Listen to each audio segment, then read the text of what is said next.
So welcome along. Today I'm going to be working on a new logo type for a blog that is about sewing. So the blog is called Start Sewing.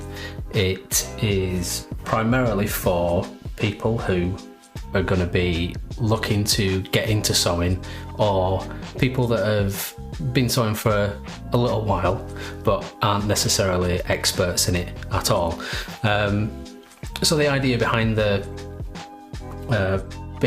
blog is that it's got to be accessible. It's going to be teaching people new tips and tricks and things like that for sewing.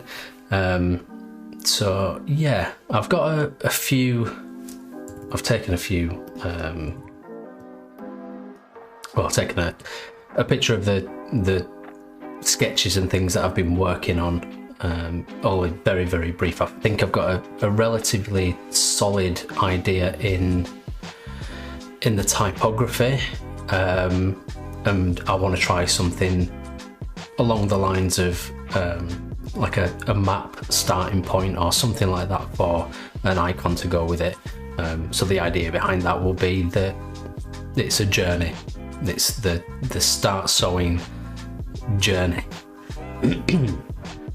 So I suppose we could probably just get started on it. I think what I'll start off with is probably, I might start off with the icon and see how that pans out, and then go into the typeface. So let's start building that. So the idea again is the logo needs to be it needs to be accessible, it needs to be unintimidating, and it needs to be kind of inviting. So I'm not wanting to go for anything that's overly feminine or a little bit chintzy, because I think that's the wrong way to go. They want the blog to be accessible to sort of everybody and anybody, really, of any age, any sex, any background whatsoever.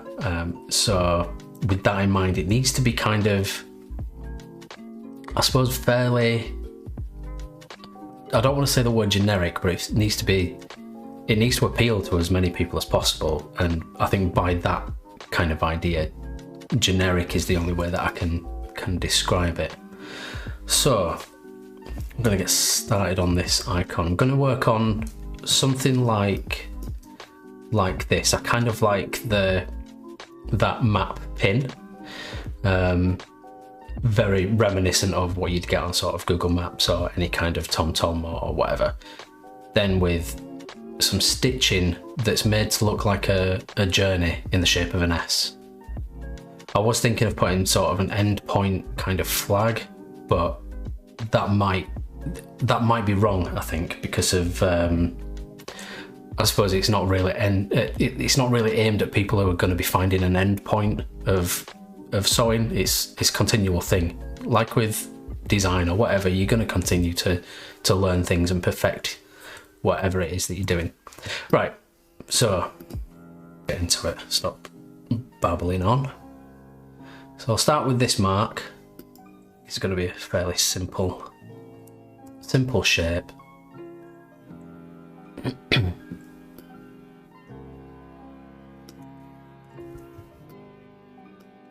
So I'm going to start off with 2 circles.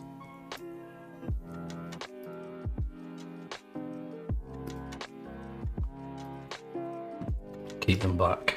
I want these to be perfect circles for now.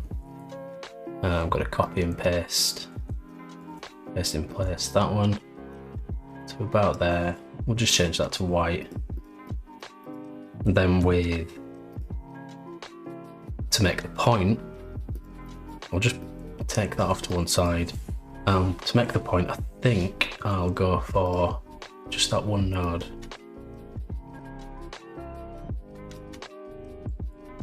So I don't want to have too much of a sharp edge to that, or a very straight edge to it, just because I think it tends to look unnatural when you've got just sharp edges. So if I was to do that, you can see that it tails off too quick. It tapers way too quick.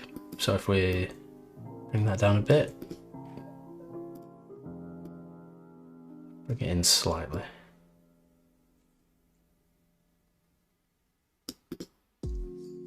Yeah, like that. Get rid of that one because it's not good.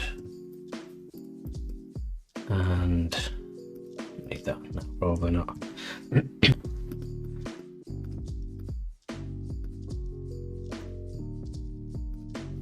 I'm not sure whether to keep that as a solid colour inside.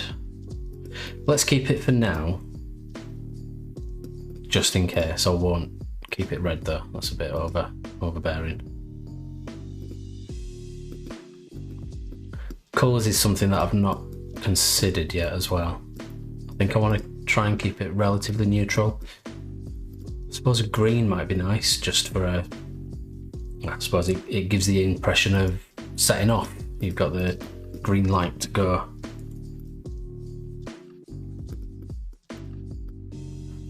It's quite nice.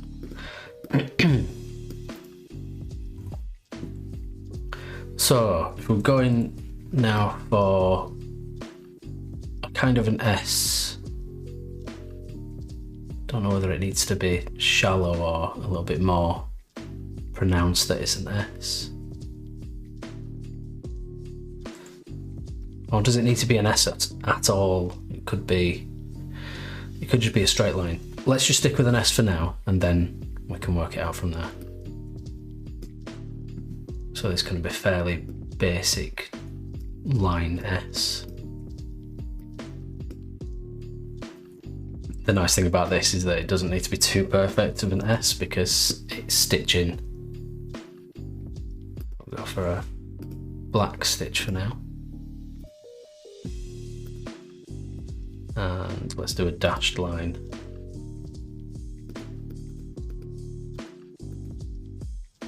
So if we make these points maybe, what, 30? Maybe more. 40. 40 with a gap of 20, so you can see that it's, yeah, and rounded ends. Just so it's got a little softness about it.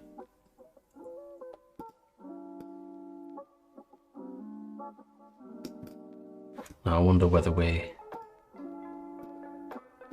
start it off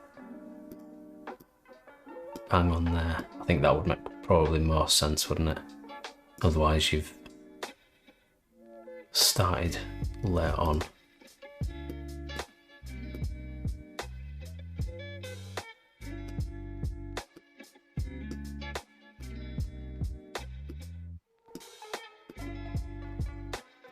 So if there is any comments, or if you've got any questions, just let me know in the chat section. I'll try and answer them as best possible.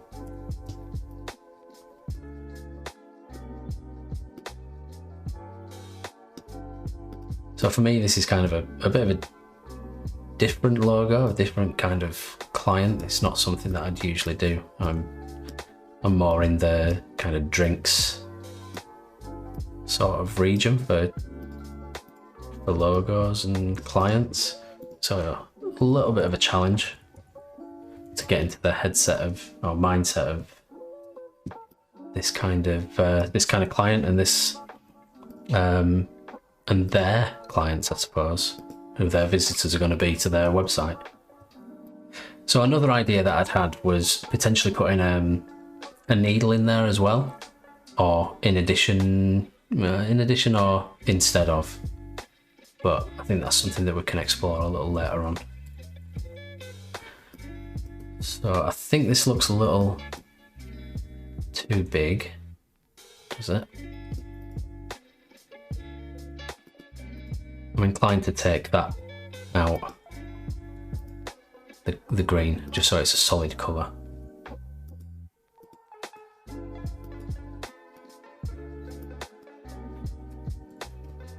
Let's just move it over so we've got something to go on. and ramp this up a bit. And increase the gap space.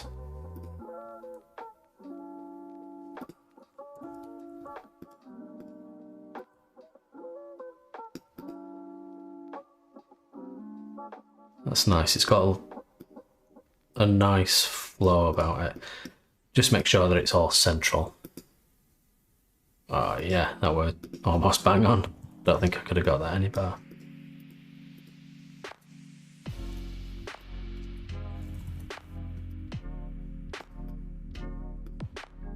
So let's just try this with just a little bit, bring it in a bit. So it looks like a journey if you were looking at it on a TomTom.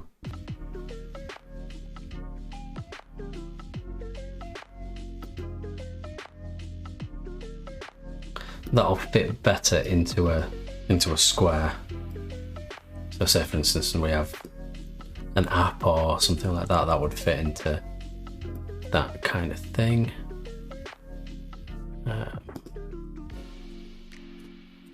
Just so we can see it. It's obviously the wrong colour.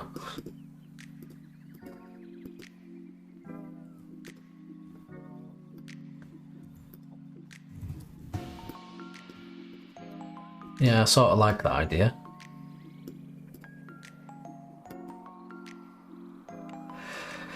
Right, let's try something a little different. No, I say a little different. Let's try it with the needle, just to sort of rule that out, because I don't want it to be left and then we've not actually thought about it at all. So how do I make a needle? Start off with an oblong in black maybe.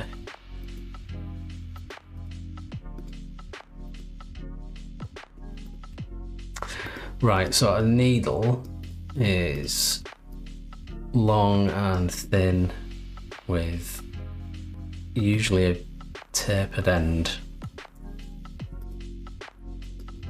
similar to what we've just made with the other pinpoint. Just gonna bring that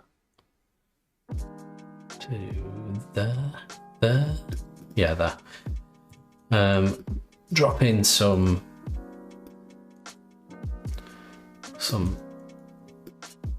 anchor points.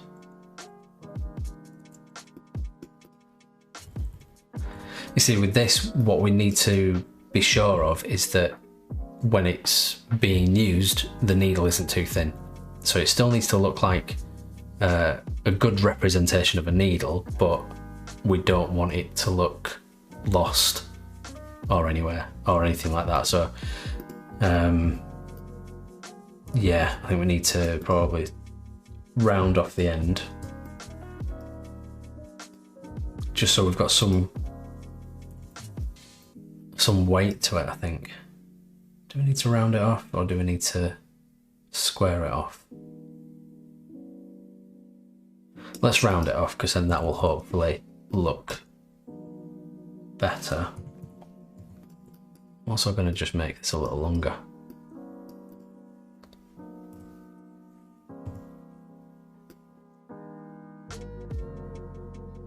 So let's now do the eye of this needle. I think that the eye might need to be just a little bit wider at the top and bottom. So what I'll do is a little trick that I like to do for making a slightly more squared sort of oval, which is to use the Inflate Warp option. And what you can see is if you bring it down a little, it'll just get squarer and squarer, or if you use the inflate, it just inflates the nodes. It does exactly what it says. So if you put it into a negative value, it'll get a little bit more square. Don't need it to do much. probably about there. And then expand the appearance on that. I think I'll copy and paste and expand it. So expand it. We'll go for a white on the inside of that so we can see what we're doing. I think we'll just bring that down so it's a little bit more even.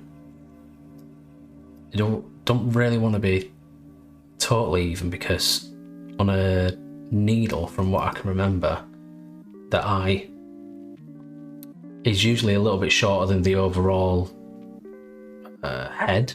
Is it called a head? I don't know. Probably is. I'm just going to bring the bottom of this down. Might be a little large for that needle there.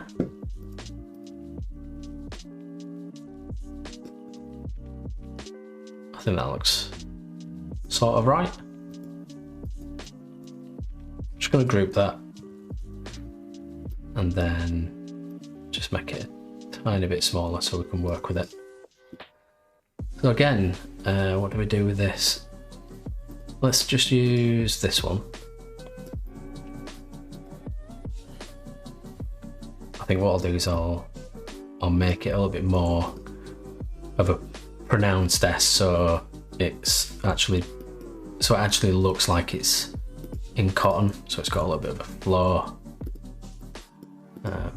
Not too precise, although we might need to make it slightly precise just because it's a logo after all. And if it's a little bit too much, it might look a bit unintentional.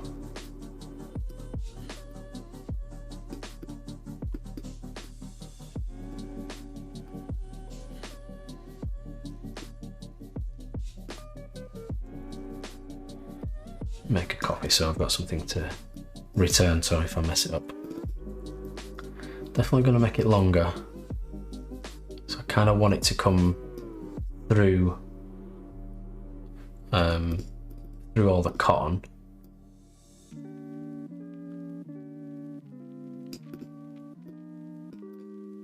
Right, let's stick with that and then work from here.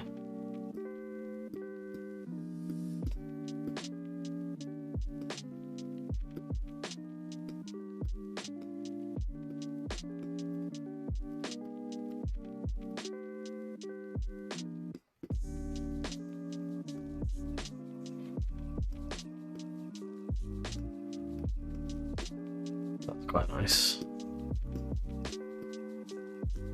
Just by taking out the curve, I suppose it makes it look like it's a bit of thread.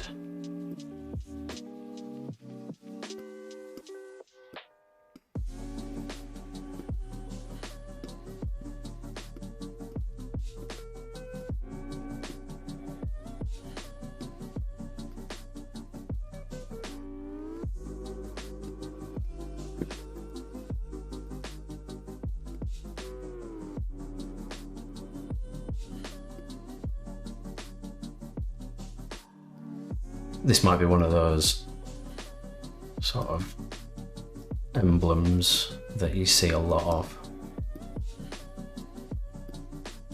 I suppose it's relatively obvious.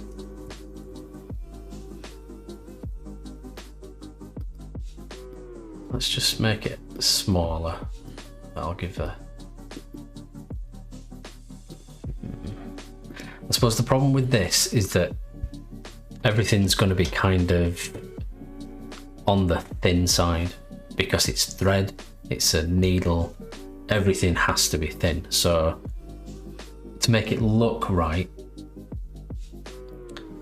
and accurate to those things that they are, it sort of, it takes it away from what it wants to be as a logo.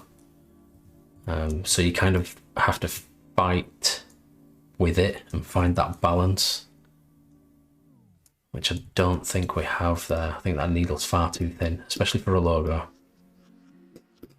So let's just bring that out.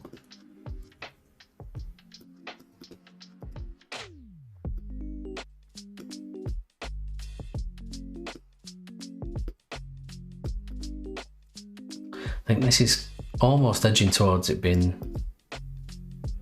a little too masculine, maybe.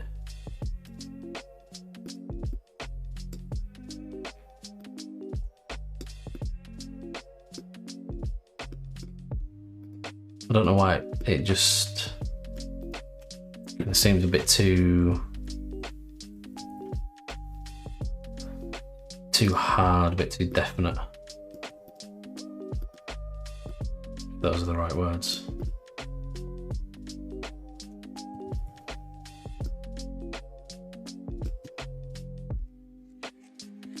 I'm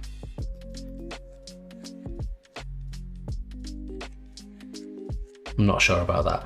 I think it's got a nice shape, but I don't think it's right for this style. I do want to stick to this kind of nice inviting of sort of letter forms. Something with a little bit of movement to it as well.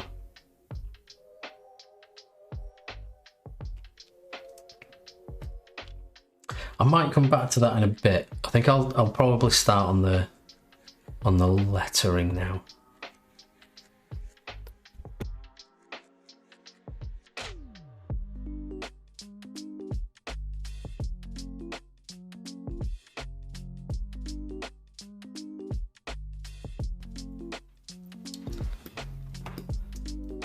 Okay, right, yeah, let's start on the lettering.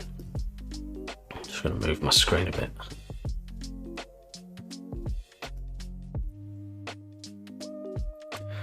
So with this, it's gonna be kind of formulaic, because some of these letters have similar sections, and we've also got two S's.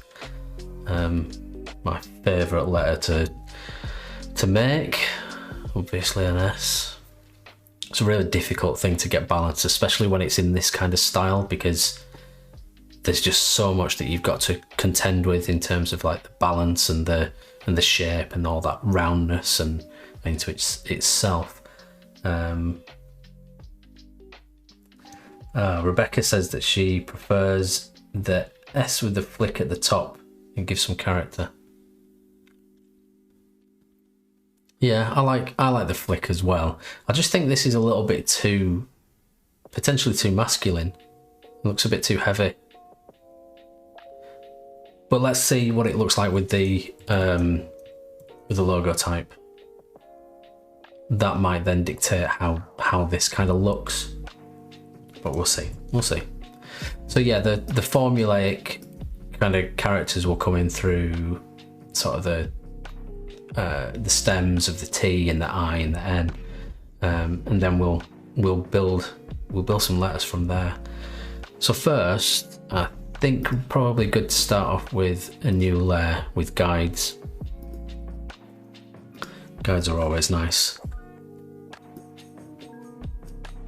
I don't use rulers on this just because it gets really messy across your screen and it's a bit it can sort of just overlap into other things. So I just use standard lines with a small stroke,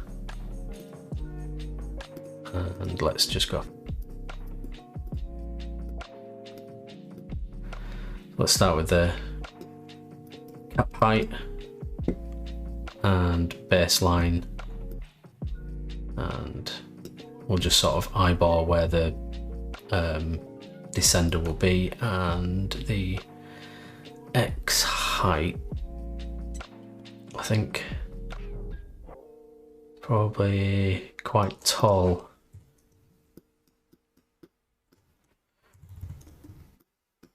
Yeah, so I set the cap height fairly close to the X height on that.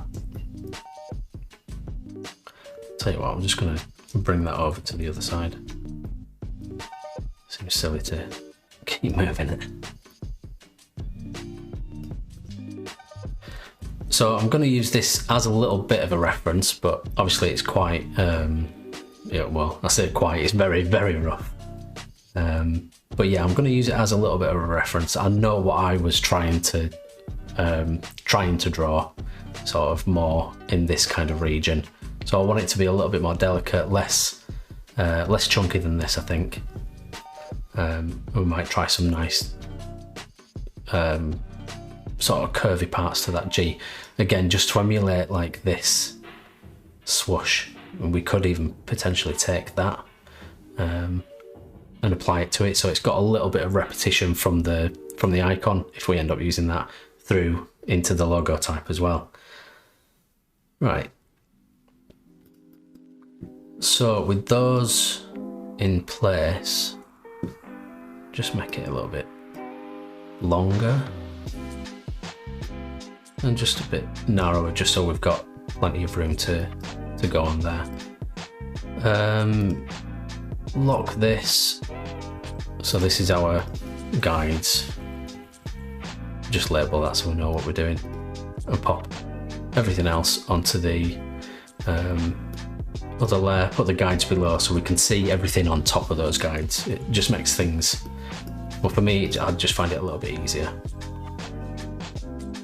So I'm going to start, I think, with the, I'm not going to start with the S, just because it's such a difficult letter. I want to get a little bit of practice into it, get into the swing of drawing these shapes first. So probably might start with the N and the A and move into the T from there. Oh, and the I.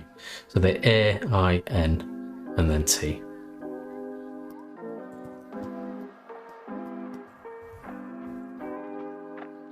And again, make sure that you're on the right layer.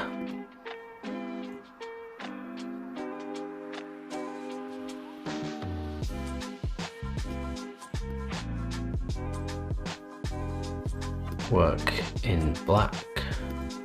Just find that helps.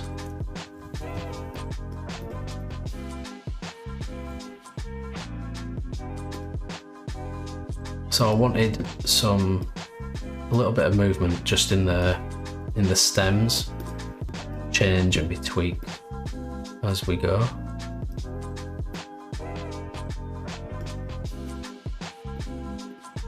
But we'll start off with some basic shapes for now.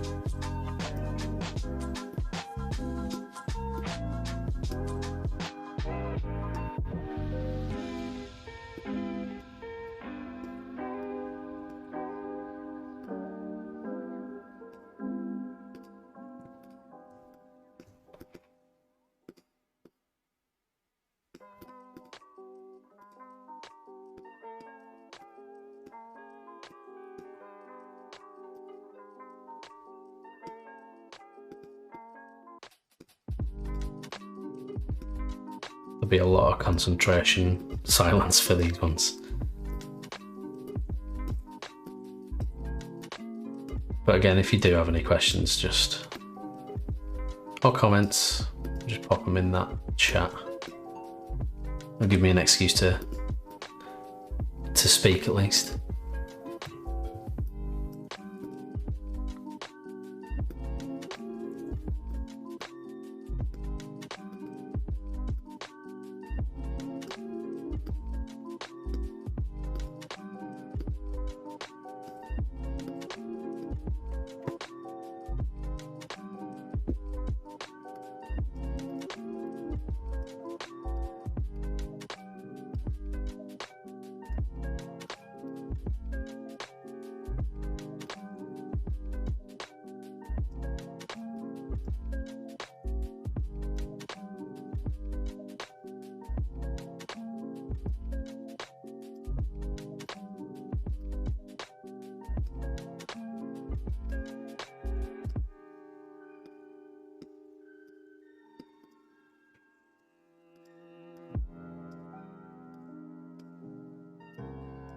So what I'm trying to do here is just figure out what the consistency of thickness is here. It's better to do this early on, just because it gets more complicated the more shapes that you've got in there. or at least that's what I tend to find. It's easier to do it sooner rather than later.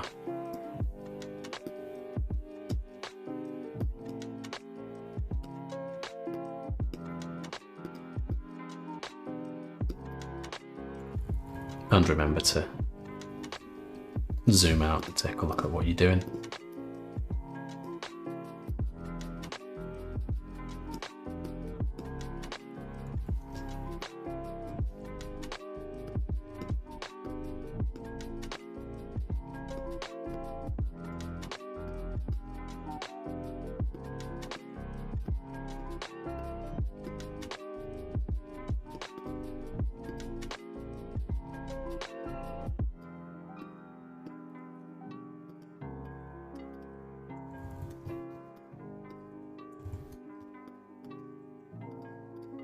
I'm not sure if this will work,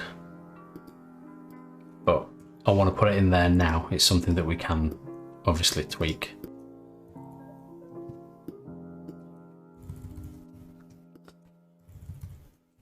Okay, so if we just use a bit of a guide, these circles. You might have seen me do this before, where I just use a circle as a guide. So that would be my stem width.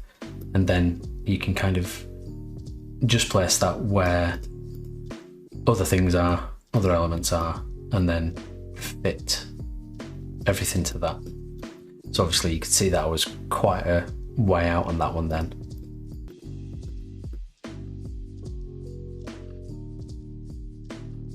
So the top should be a little shorter than, sorry, the horizontals should always be just, if it's a, let me start again. If it's sort of a consistent weight or a consistent thickness, you want the horizontal lines to be slightly smaller or slightly narrower than any vertical lines, and that is purely for optical balance. So I don't know all the science and everything behind it, but when you look at something on screen, or I think just in general, you see things wider than taller. So you've got to compensate for that optical width. So what you'll notice in most well-made fonts, the tops or the horizontal parts will generally be slightly smaller than the verticals.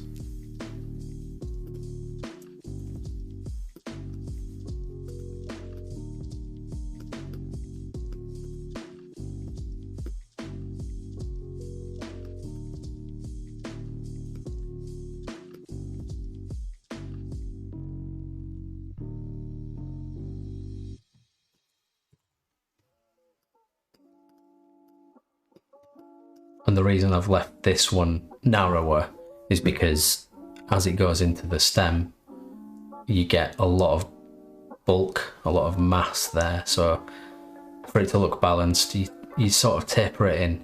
There's two ways of doing it. You can either taper it in quite a lot, or you can put in an ink trap, which can then give you a little bit more optical balance in that space as well. So if we zoom out, that might be a little bit too much down there, so we can bring it on.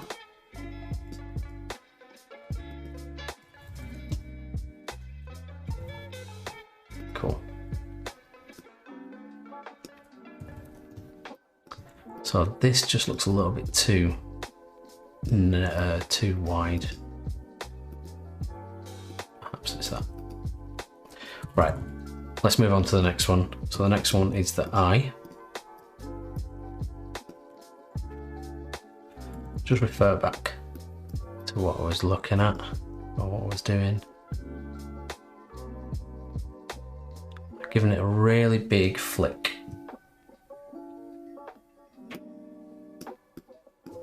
Which might be a bit too much. but let's give it a bash.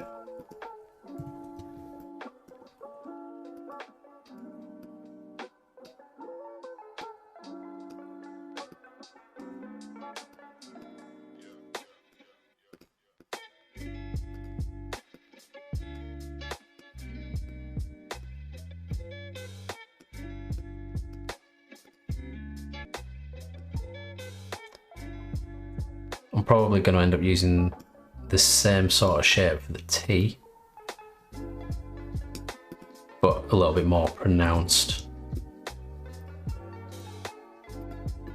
Or it might extend just a bit more.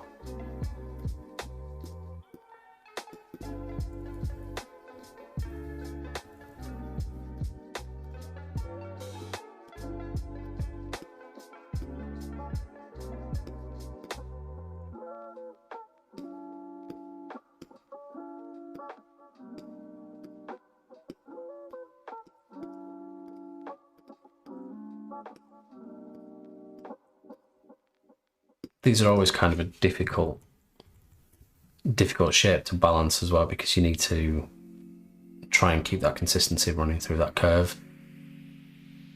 And it's all just about figuring out the best place for nodes and anchor points in relation to what you've got going on the opposite side. And often it can seem just a little bit too much. So that to me seems just a bit heavy. I wonder if we could just bring it down. Because this has got a curve, you kind of treat this in the same way as you would a curve on the A or on an O or on E's, and you overshoot them. Because it's got that curve, it's going to be optically correct when it's overshot.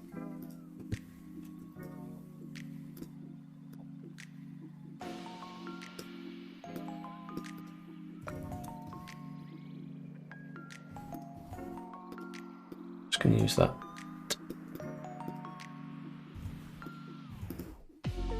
So the tittle on the eye, I kind of want that to be just a little bit more square, so we're going to use that inflate trick again, but not quite as much as before. Give it some of that and expand. So with this I want it to be just a little bit bigger than the width of the eye. Again, we're dealing with overshoot on the round shape. I think it needs that extra sort of curve for it to look balanced, but we'll stick with both of them anyway, just so we've got a few options to play with.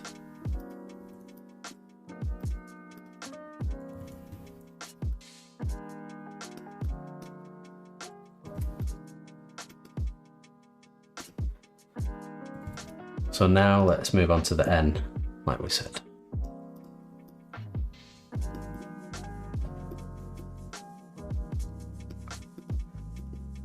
think I want the N to be kind of similar to the A in width.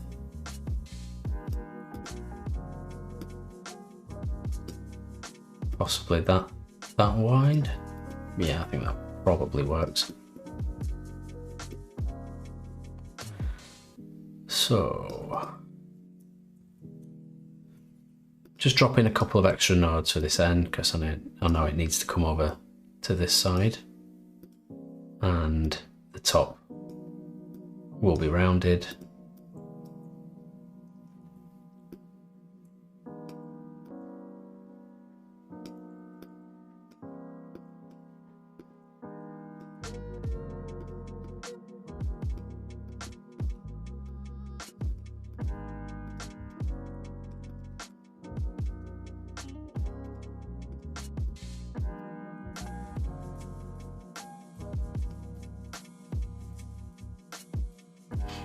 maybe it is just a little wide, the N.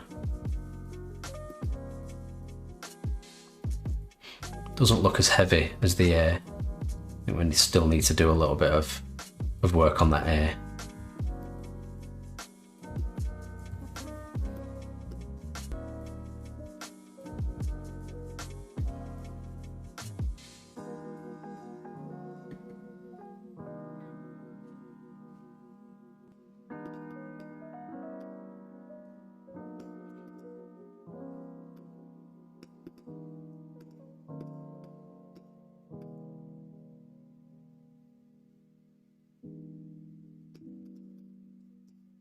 So trying to get the kind of friendly curves in.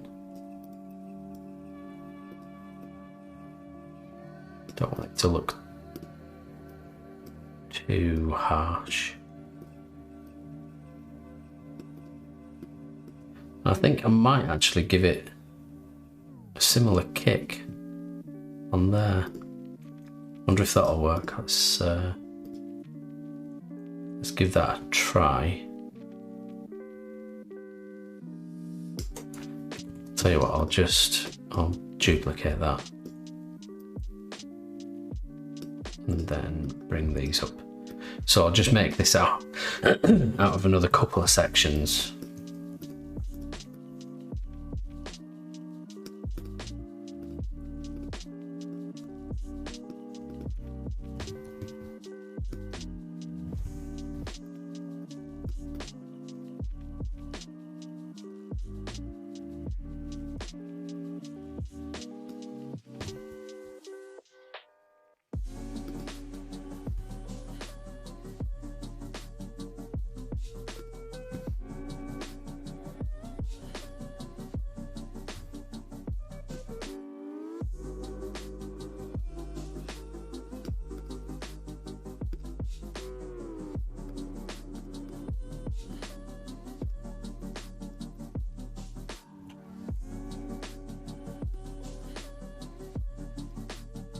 I think that works.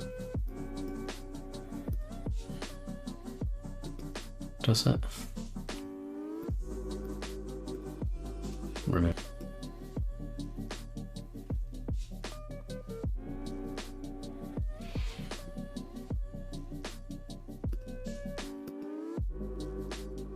I think my internet's been a bit rubbish. Keep getting a poor connection error message.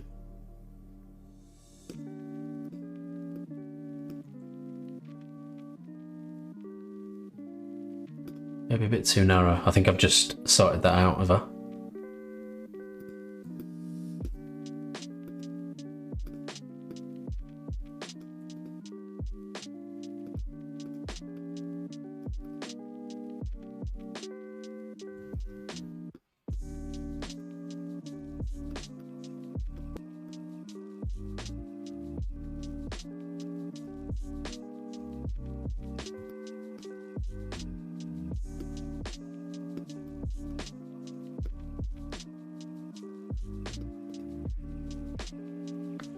If we've got that kick there, this eye might actually work. Which end do you prefer? Do you prefer the shorter, not the shorter, the one without the kick, or this one?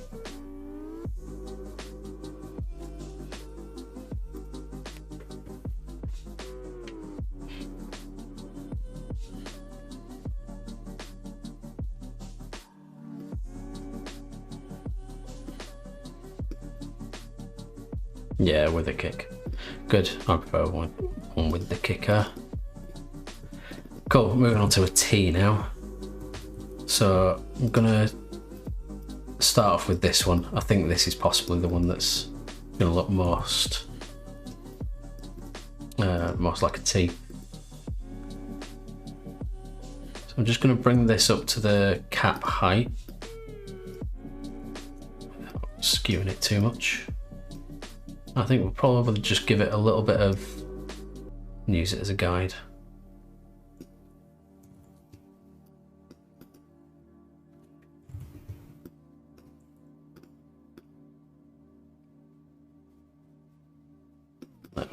just as a rough, super rough guide.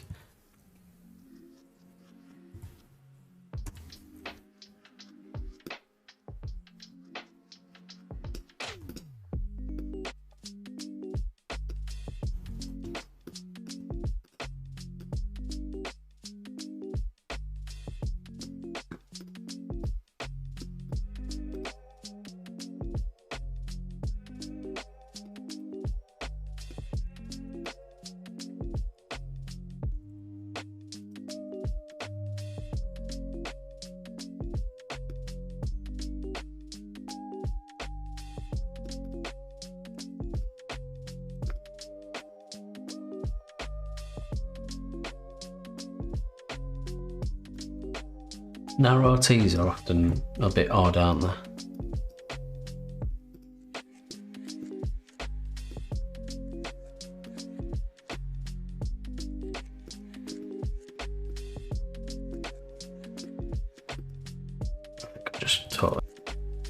I'm going to turn these guides off a second. I think it's just through my eye a little. No, wrong one.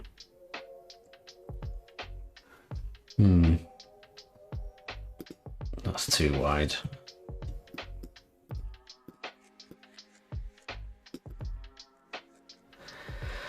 And that looks too narrow. I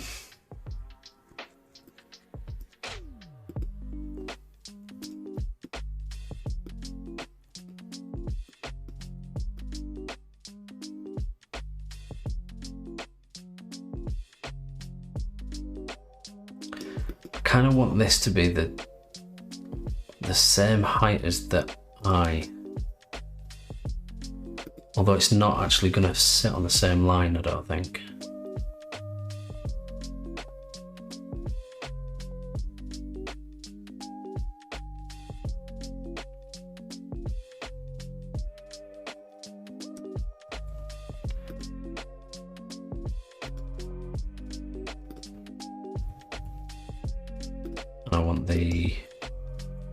I do want that horizontal bar to be sort of in line with everything else, where it should naturally go.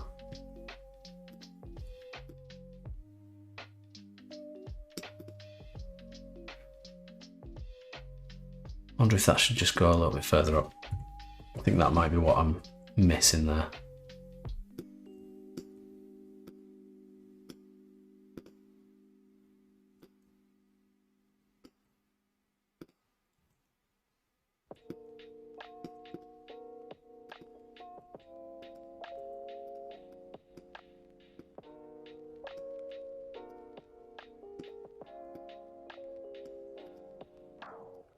Join these together and then I can fix.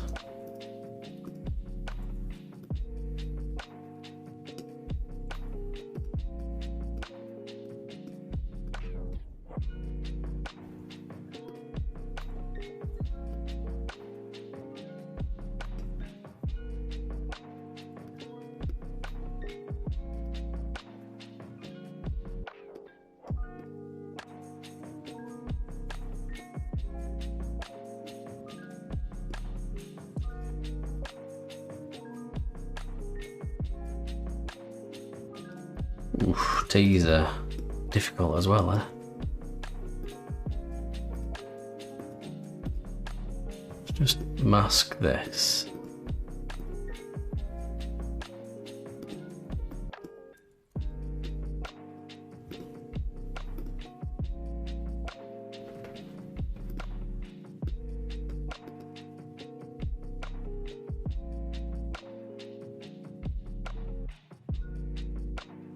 I don't like the top. Yeah, the top needs to come down.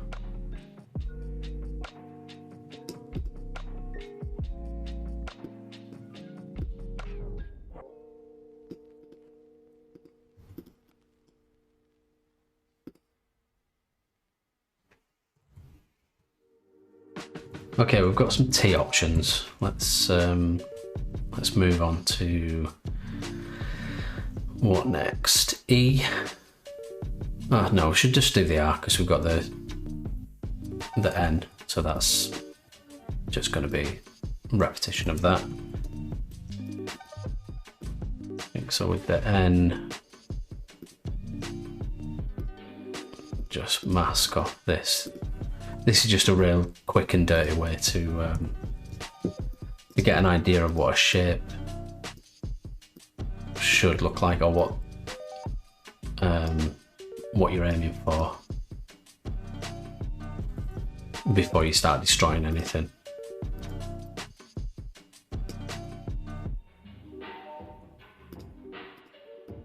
I find R's are quite a difficult one to balance as well, because there's so much weight over the right side. Well, no, sorry, so there's a lot of weight over the left side, but there's an unbalanced weight on the right side because of this white space that you're left with. You have to really work hard at getting it properly balanced, while still keeping the same repetition and values that have come from the N or the H or the M's.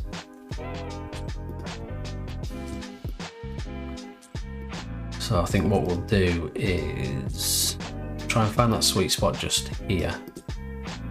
Is it about there?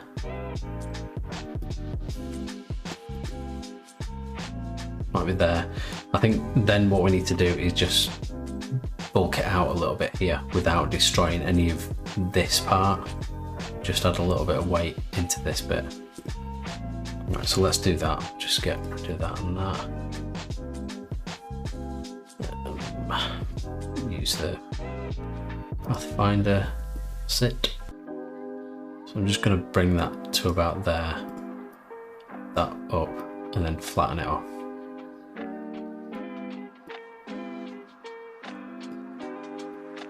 Move it to there.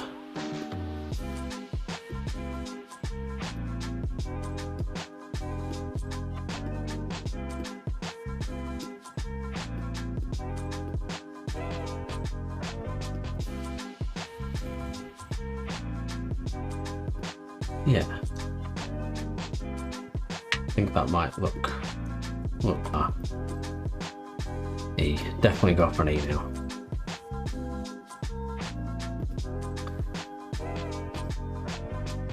I wonder if I should start building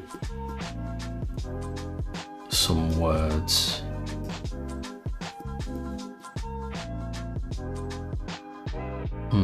That T might actually work next to the A. I think the A is possibly just a bit wide.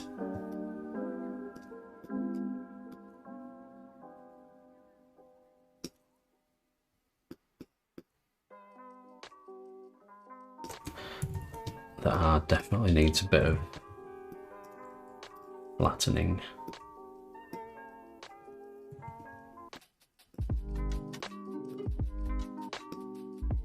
So with this section on an R, what I like to do is sort of show a flow into that next horizontal bar. So I think the R might just be a bit too tall now, because unlike the N, it just stops. The N carries on, so you don't have that natural link here. But when you've got an R and a T together, you need them to have a little bit of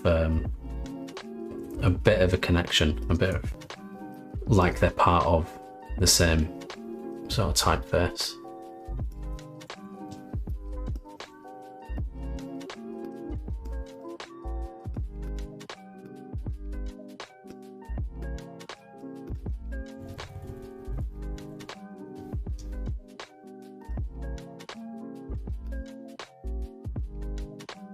Yeah, that looks good. Yeah, the A is too heavy, far too heavy. But that'll come with a little bit of tweaking.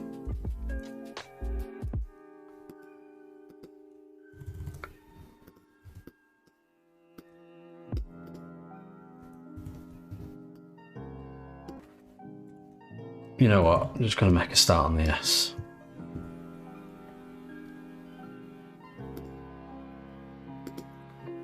I think the sooner we've got an S in there, the better.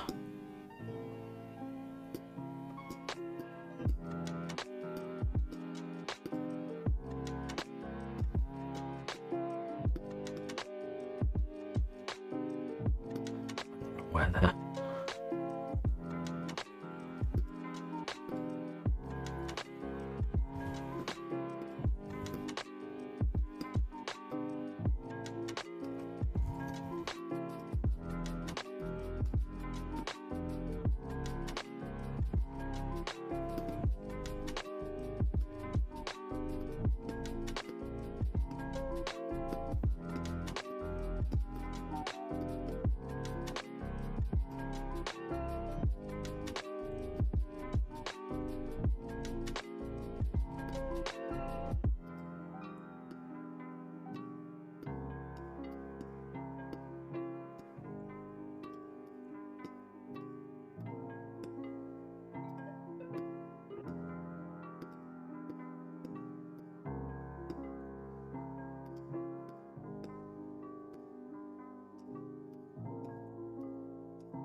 I'm just going to grab that guide again, and then I can use this to find where everything needs to be going.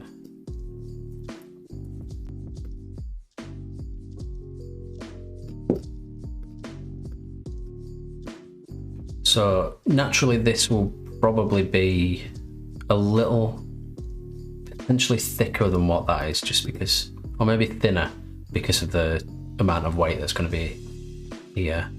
Let's just try it.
I wonder if this should come a little bit more, flat, just to give it a more modern look.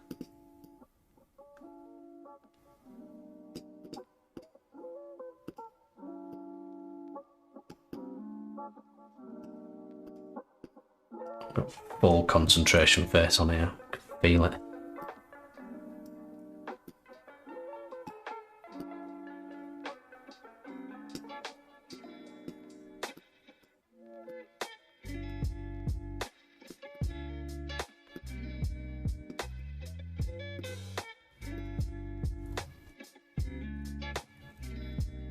Okay, that's just too tall at the top there.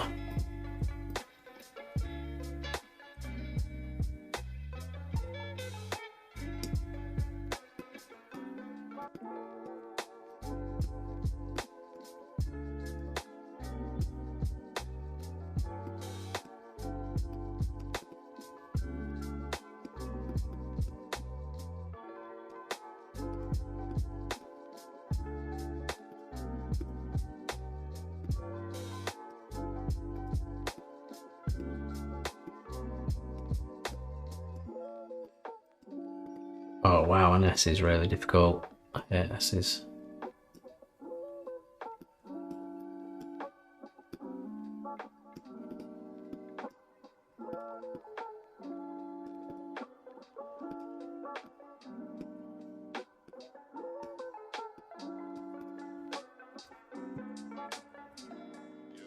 It's getting there. It does look a little heavy though, doesn't it? Just around there. Yeah.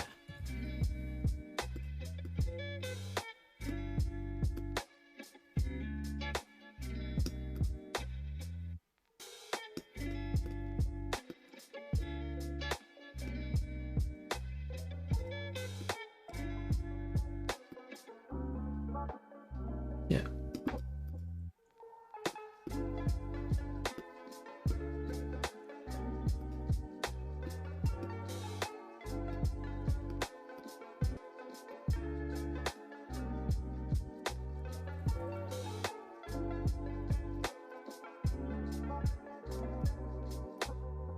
Got a starting point for an S.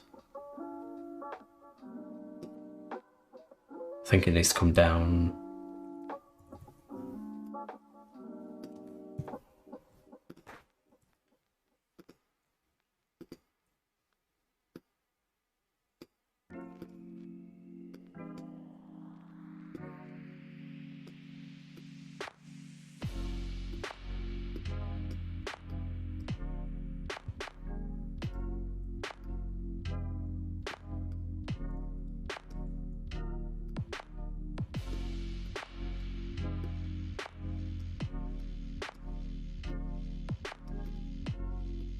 Oh yeah, that's a nice shape.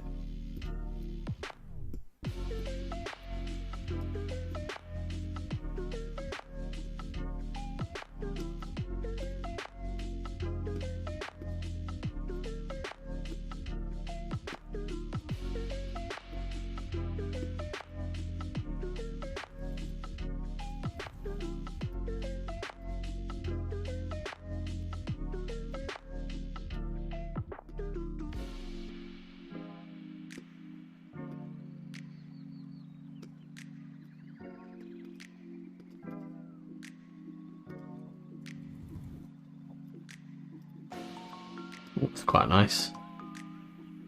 Bit of a friendly top to it. Looks just a little bit.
Wonder if that can come down.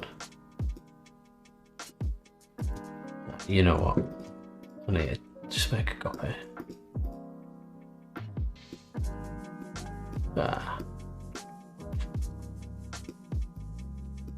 Bring this down a bit.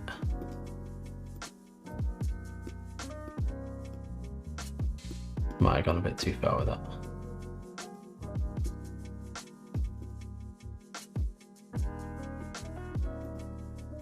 Yeah, that's weird. It's just lost all of its balance. Yeah, get rid of that.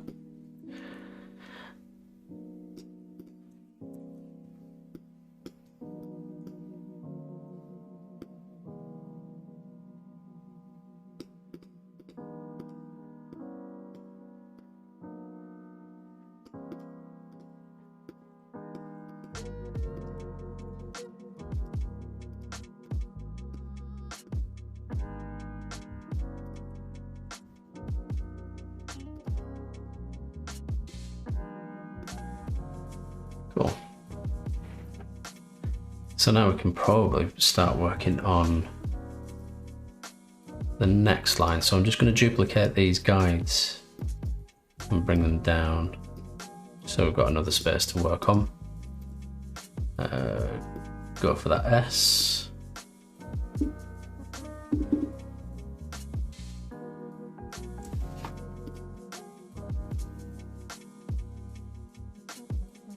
And then probably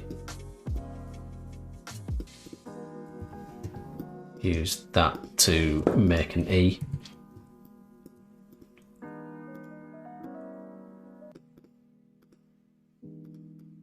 I like to reuse bits, even though I'm literally gonna sort of pull it apart.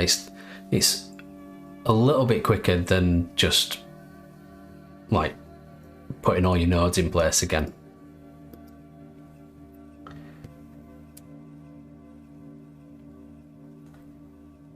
So Michelle, I balance letters using these. So these are perfect circle, and that is based on the width of the stem. So I use that to sort of place that all the way along. Now I don't stick to it perfectly because I want it to be more optically balanced. So I said earlier that your horizontal stems are always slightly less wide than a vertical stem. So your verticals, so these need tweaking a little bit, but your vertical stems will always be very, very similar to each other, if not the same. But the top and bottom will have slightly less height of it. That's just for optical balance in terms of weight there. But for an S is just super difficult to get right, and it's literally just a case of dropping nodes in where you think they should be. With type design, you're always aiming to have the fewest nodes possible. So like here, it's just on your extremes, and you're kind of tweaking where the position of these are and where your anchor points are in order to make, for this style of font, the nicest sort of shape, the nicest, smoothest shape with the best weight. So I hope that answers your question.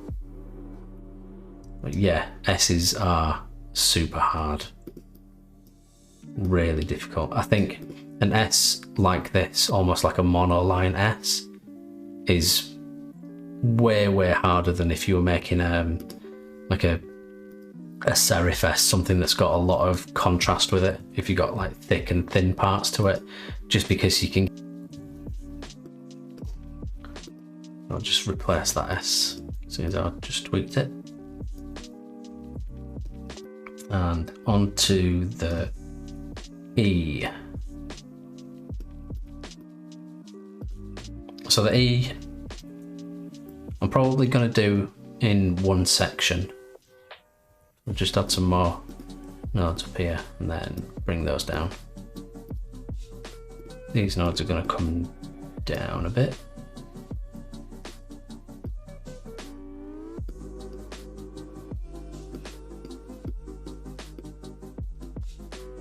So I might use a simple, in fact, let's just take that and reverse it, or reflect it even.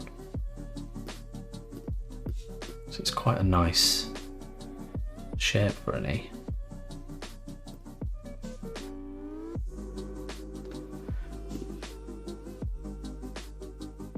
I'm just going to chop it off there.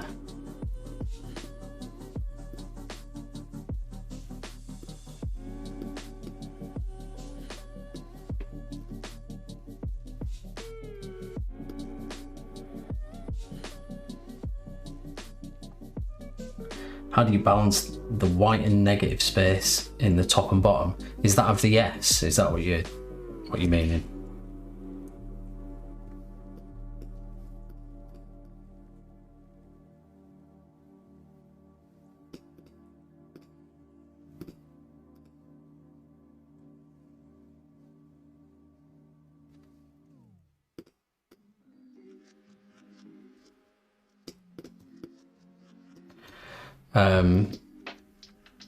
Yeah, it's a tricky one. I think it all comes down to practice.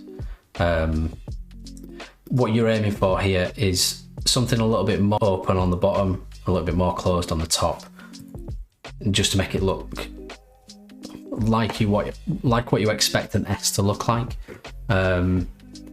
If you were to do it the other way around, it kind of loses a little bit of that S shape, so it'll start to look a bit odd and unbalanced. You kind of, with an S, you naturally want more weight at the top for it to be a little bit heavier. So instead of having the part that sort of comes through that middle section, you sort of raise it up a little bit so it's just beyond that halfway mark, and naturally then you get a more open section on the bottom than you do on the top. And I suppose in terms of the width, I'm looking for it being something of a similar width to the A or to the N. In fact, that's pretty much the same width as the N. So yeah, as a general rule of thumb, you kind of I tend to overlay letters onto others just to make sure that everything's still running to the same kind of width. You can use, say, like a box to actually put it in. So you might want to make almost like a template.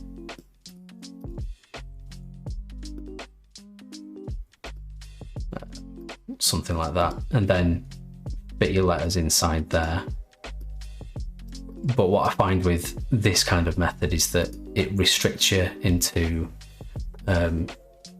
always trying to fit a letter inside that box, and sometimes it might not need it. So like the R is probably not going to fit. See, if I was to extend this R into that space, it'd end up being far too wide, because then it's more like probably more like the width of the N, which you don't want an R to be.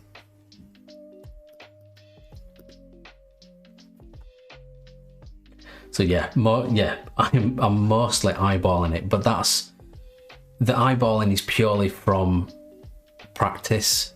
It does take a lot of just fiddling about, just trying things out. I mean, from here I can see that this A is too wide now in comparison to the rest of the things, in comparison to the rest of the letters. So I'll go back and fix that A and make sure that the E fits more with this S.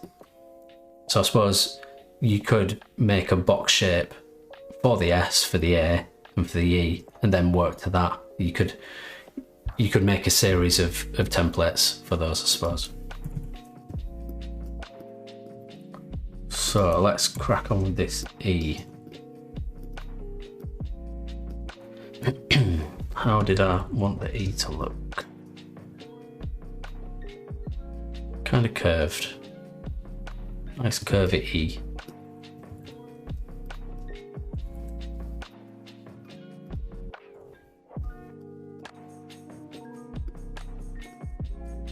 I'll deal with that in a minute, that bottom part.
So one tip here is when you're shape building, make sure that you create a gap between those, because what will happen is you'll end up with an odd cut out section there. So what I'm going to do is select those, shape build all those together, and just get rid of some stray nodes,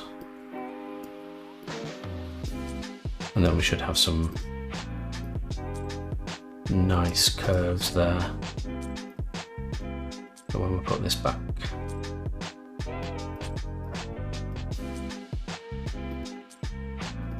so the E's kind of taking shape.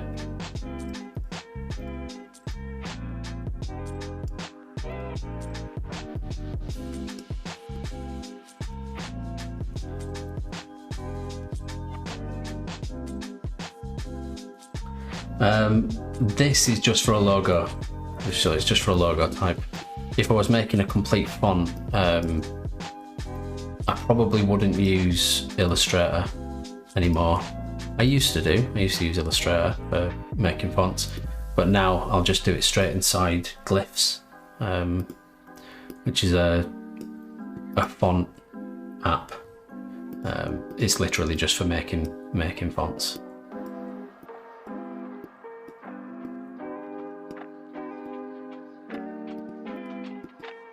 But as this is going to be for a logo, I wanted to use Illustrator.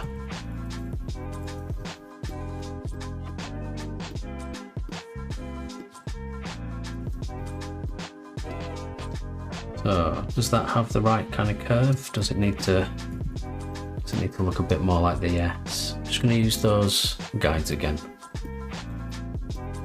just to make sure everything's good. I think the top's a bit off in there.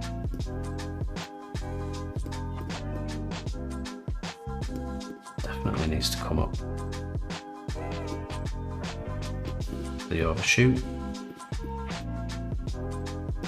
Yeah, that's about right on the height and the width. To that end of the curve is because I know that I want it to be slightly off, just because of that optical balance again. And then it starts to come back.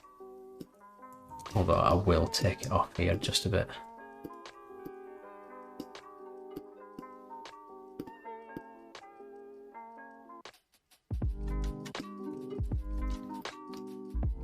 I do hate it when it snaps for somewhere that you don't want it to go.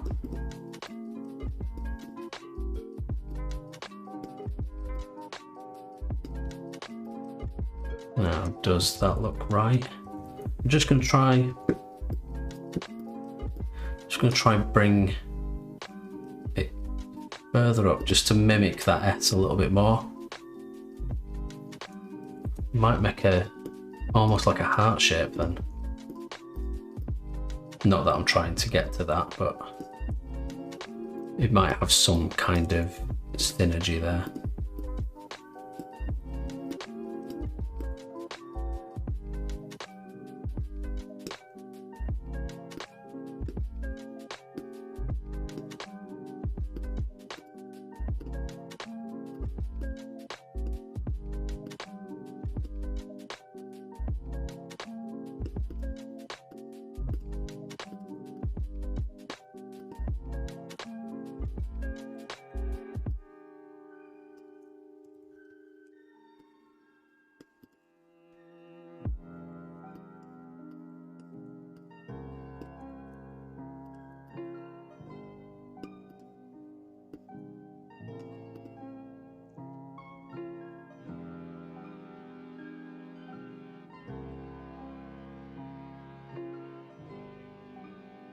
I think this one's a bit more balanced.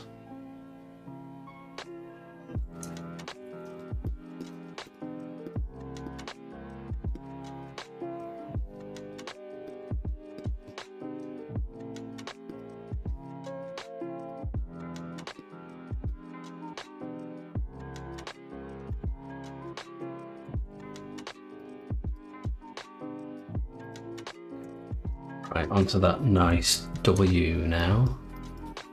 This one with a bit of a curl to it.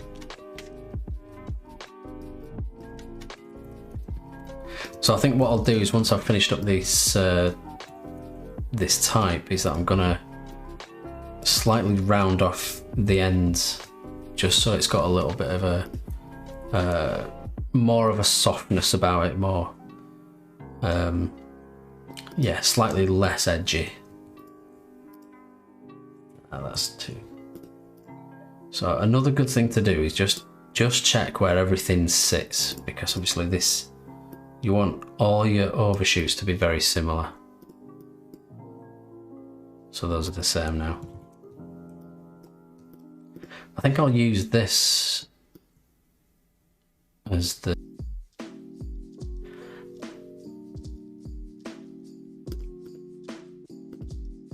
Or should I? Is there any point?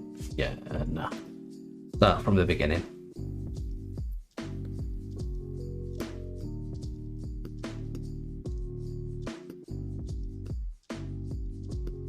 So this will have just a really wide curve to it.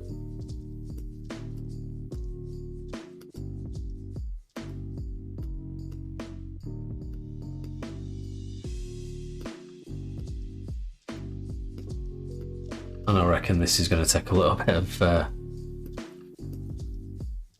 work to get really nice and balanced, because I want it kind of tight in this section, but I don't want it to look black. I don't want it to look almost filled in. So I'm going to take this part a little bit higher, because I want it to sort of stand a little bit proud of the rest of the letter.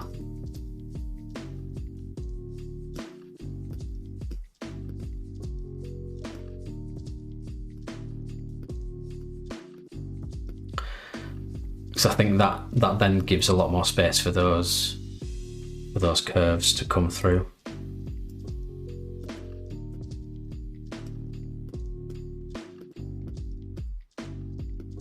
So the idea with this is that it's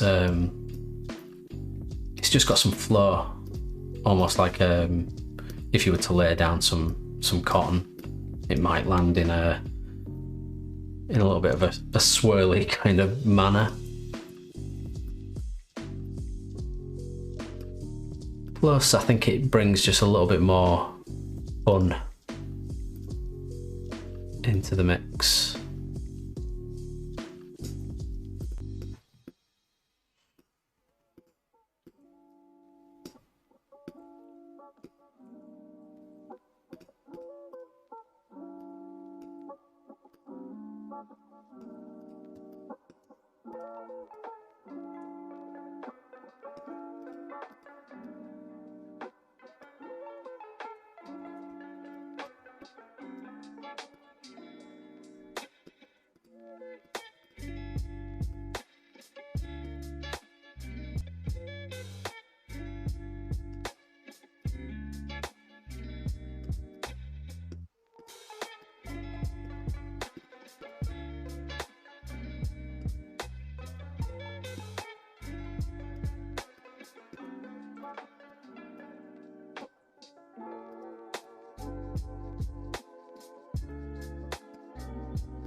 I need to be aware of not making this look like it's sort of leaning.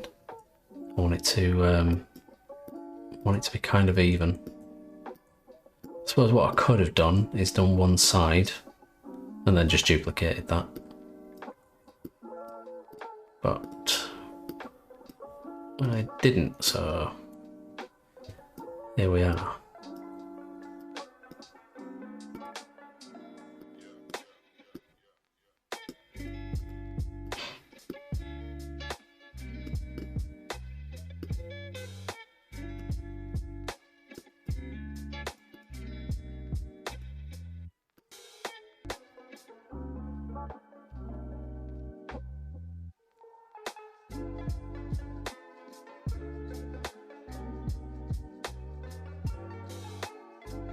Yeah, the 36 days of type will definitely give you the bug for wanting to create a typeface. I think if you manage to get through it, then yeah, it'll definitely give you that bug.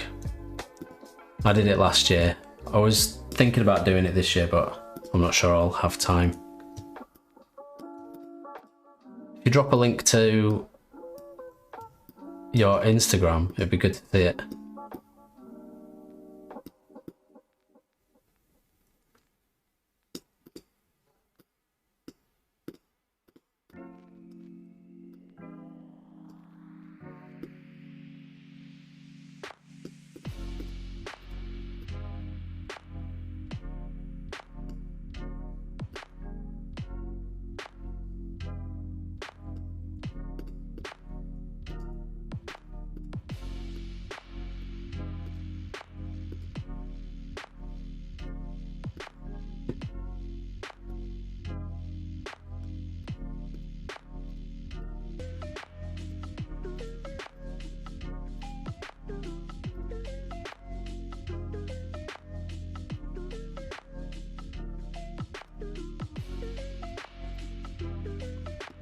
got a little bit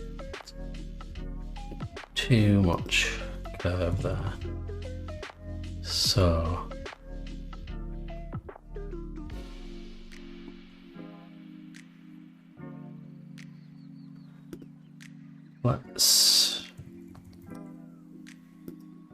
maybe it needs to come further in. And I was completely wrong about that. Needing to sit proud.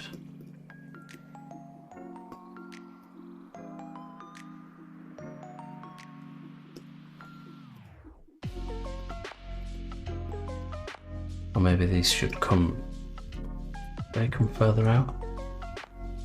Do I need it just to be wider? Is that the thing? So these can come in quicker.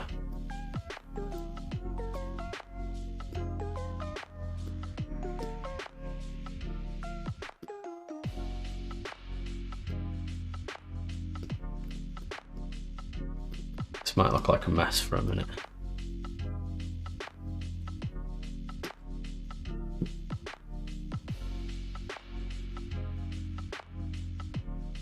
Yeah, it does seem to sit well there, doesn't it? I like the, yeah, it looks like it's almost been made for it.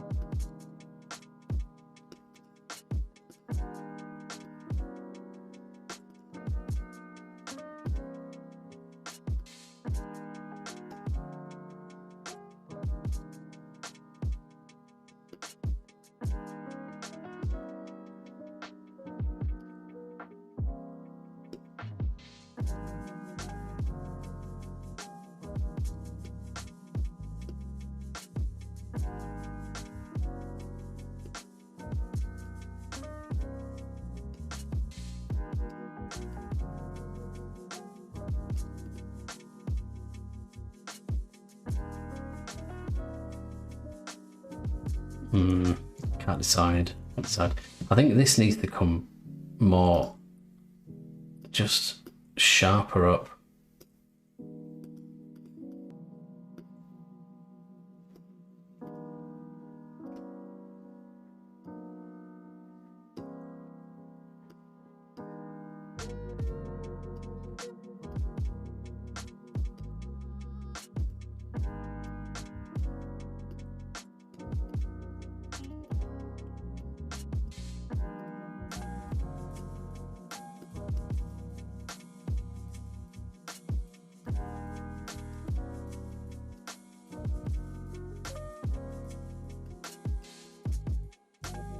Destroying my head.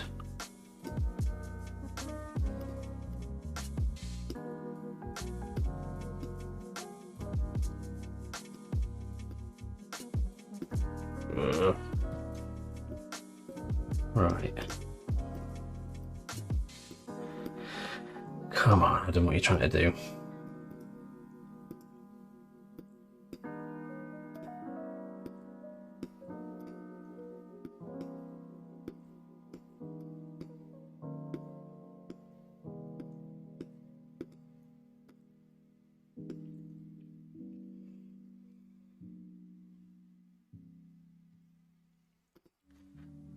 First loop more sharp than the second one. Do you mean like this bottom piece being a bit more sharp?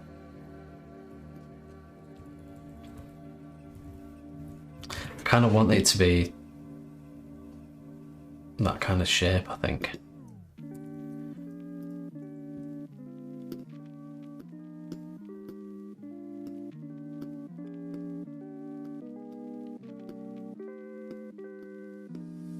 Might have to come back to this in a minute. Try again with something else.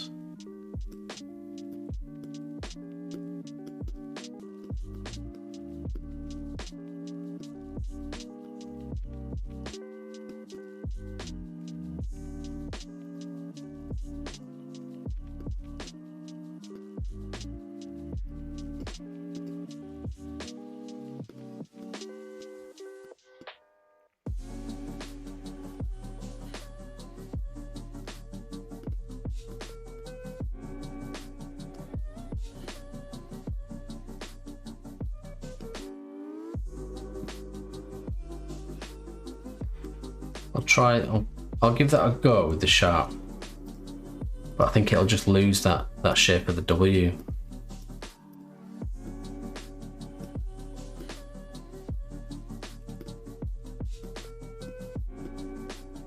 Don't think I'm a million miles away with it there.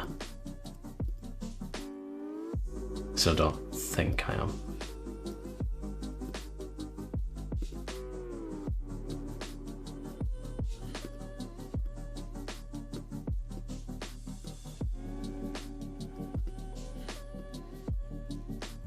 Right, let's try it with a sharper.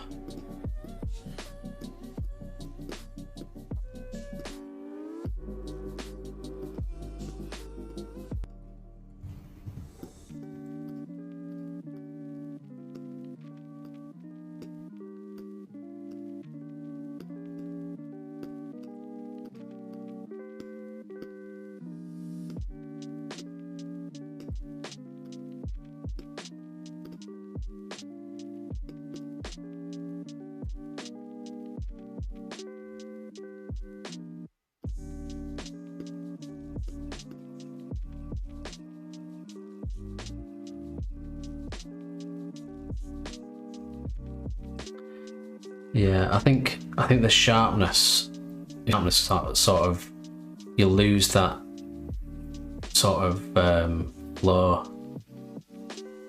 coming from the W. I'll leave that up there, I'll come back to it. So we've only got a couple more to do, haven't we? In fact, we've only got the G to do.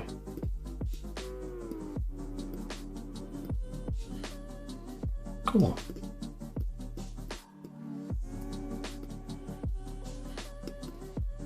Right, double story G. Yes. So I'm just going to use this S as a little bit of a guide, and probably use the majority of it. Yeah, maybe there. So I'm just going to make the start of the double story G out of the top of this S. Bang some nodes in there and pop them up there. Down.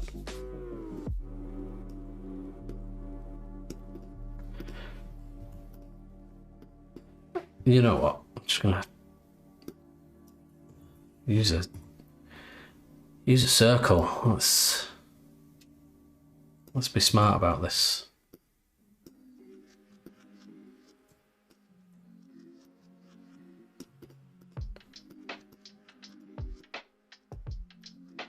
So circle again, that inflate technique, just to flatten it off and make it a bit more of a natural looking shape.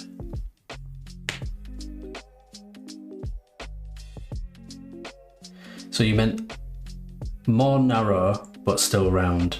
When I come back to it, I'll see what that looks like, if I can try and decipher what you're saying.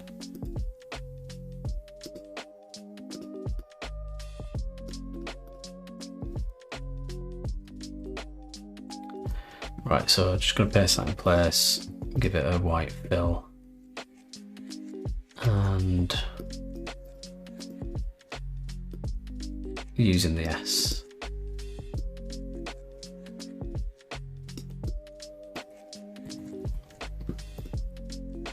So the G, in particular double story G, in terms of balance, because what you'll find with the double story G is that there's, similar to an S, because there's loads of mass in the shape, that you have to kind of compensate for that by taking out mass on the stems and the actual shape itself. So what we can see here is that these are much narrower, maybe not there, top and bottom, but it still looks quite hefty in comparison to the others. So that's something that we'll need to probably take care of when we do the G. So what I did say is that we could possibly use this shape as a bit of a starting point for that double story G. So let's see if that'll actually work. Gonna fill it.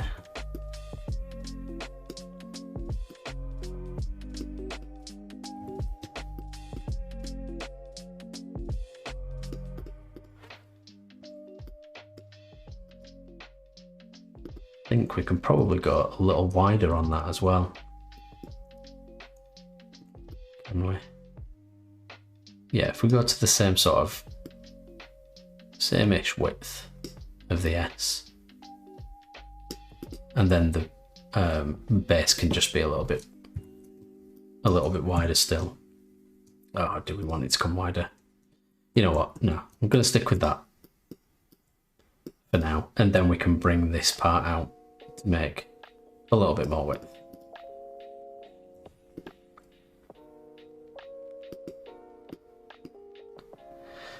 So now with this part, we're going to do essentially the same sort of shape as that S.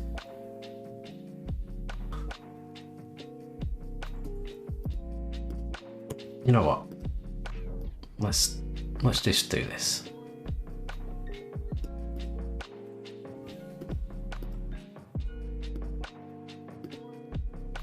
Typography is all about repetition,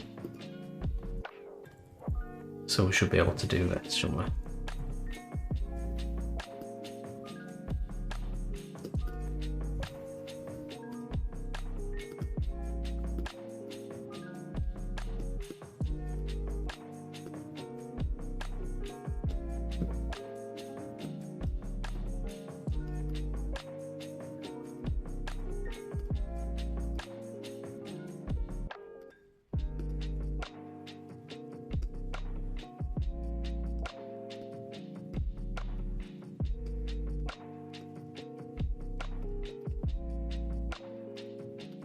Right, so this G is gonna start a little bit further up there.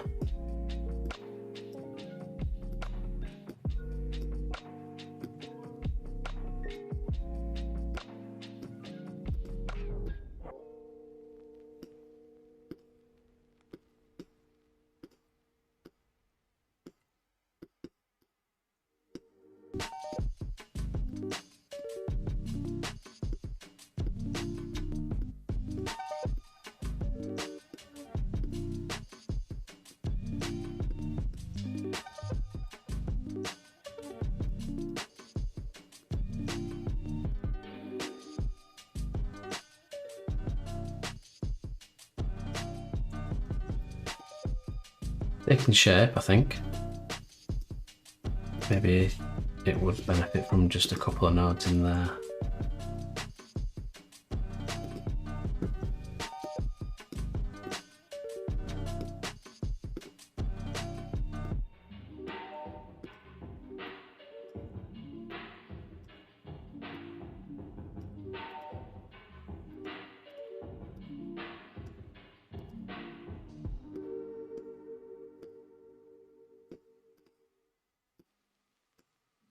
I want this G to have just a really nice flowing sort of under.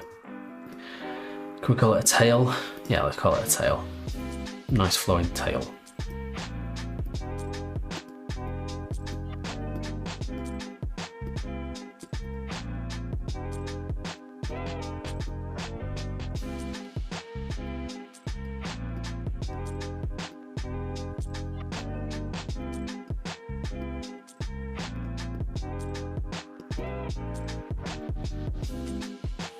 Go back to this.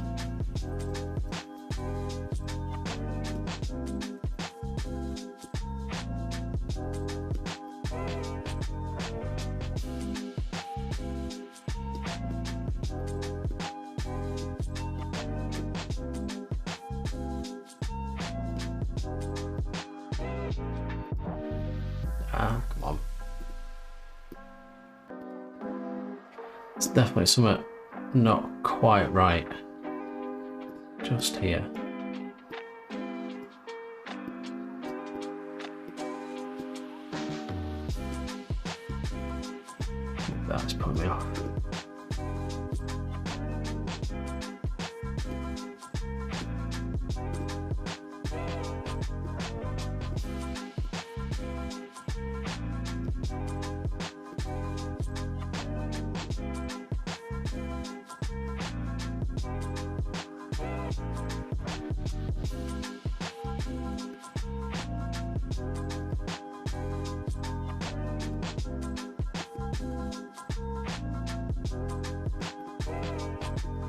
Territory of creating S's, aren't we?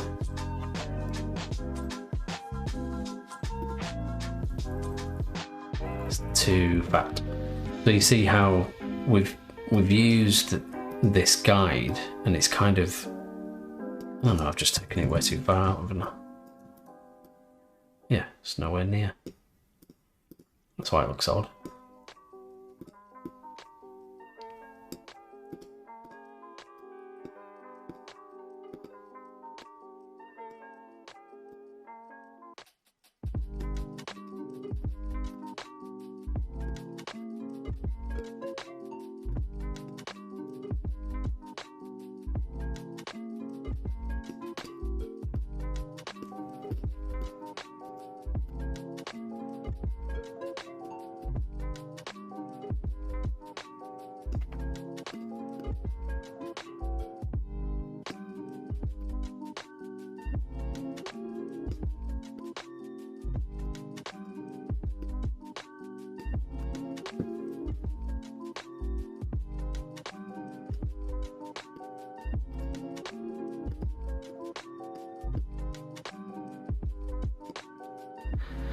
So I think this section does need to be a little bit thinner just because of the amount of weight there is there. Does that seem right? Just bring these other bits away.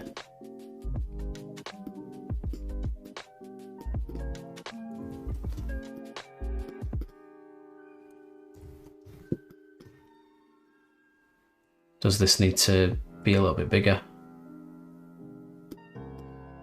Potentially.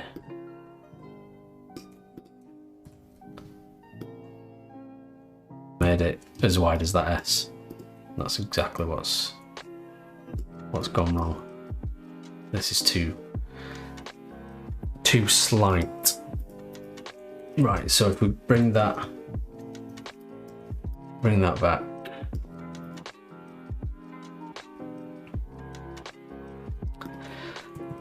The harder to balance the double story G. It all depends, I think. Sometimes I can just crack it, and then others it just doesn't want to come together.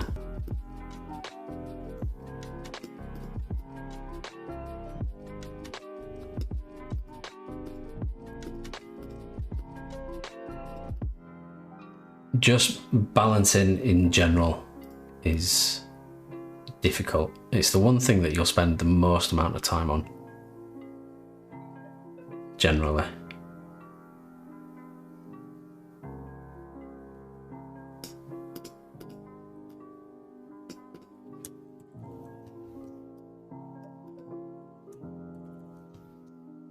There's a little bit there that I'm not too sure about. I wonder if it's just that angle.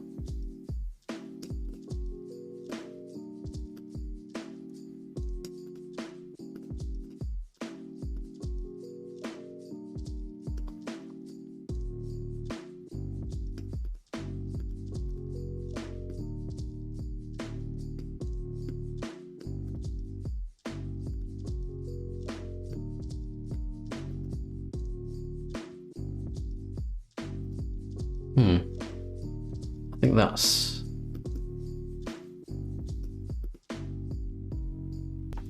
Let's drop an ear onto this double story G. And then I think we're probably starting to finish up. How does that go?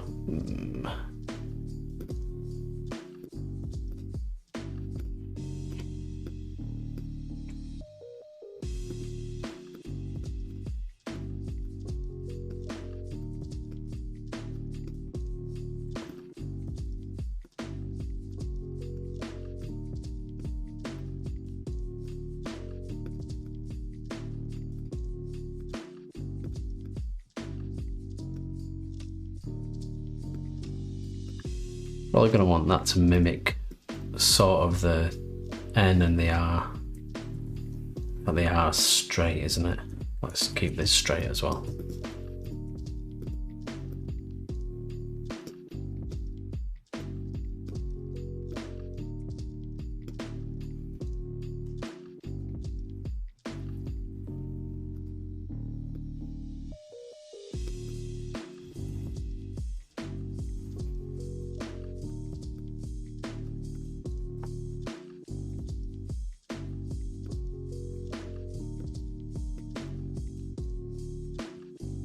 Balanced. I believe that might be balanced. Cool, right. Gonna stop faffing about with that anymore, and I think we can probably start building the actual logo. Is how we've spent, what, nearly 2 hours doing this.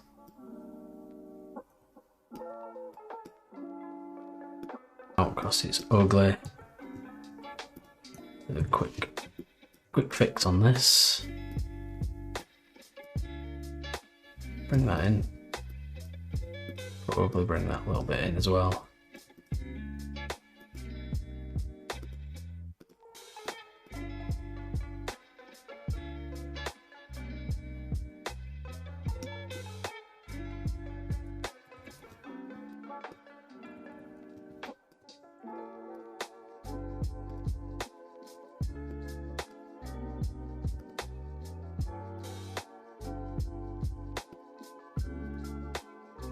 Pleased with how it's turned out. I think there's a little bit more work to be done on the R, but it's probably not enough to worry too much about.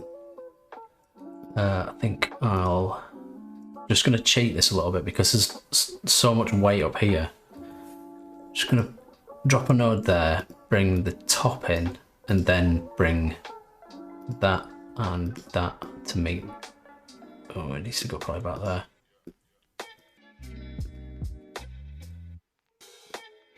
Yeah, that's it. There's a lot of mass here.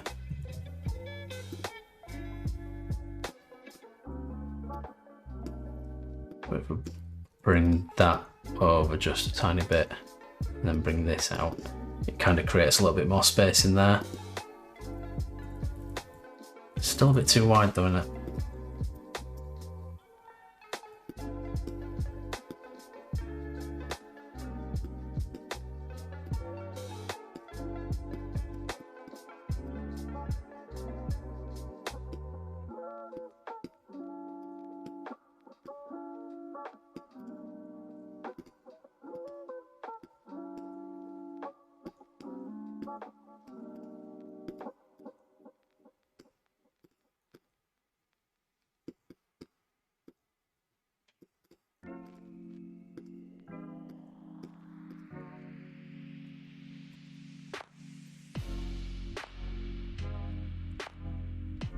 Good, right, let's group some stuff. It's already grouped, that grouped, yep, that needs to be grouped.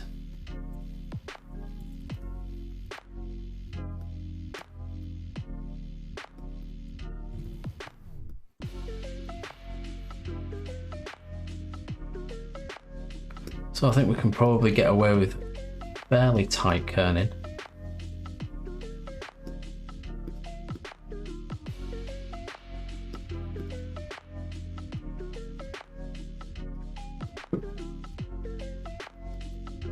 The eye looks a little bulky.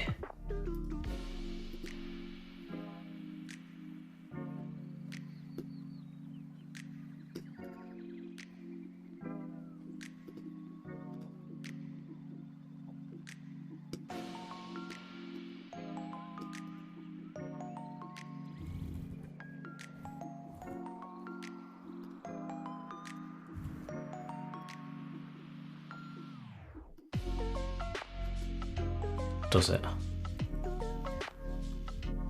No, I'm gonna leave it. I think it looks alright. So kerning.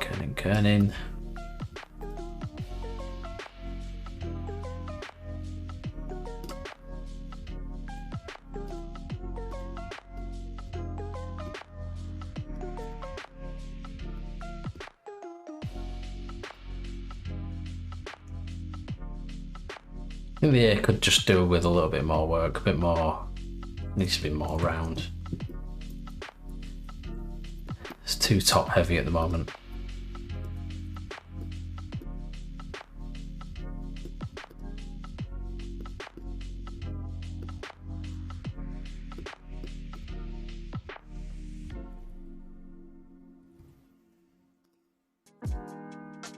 Yeah.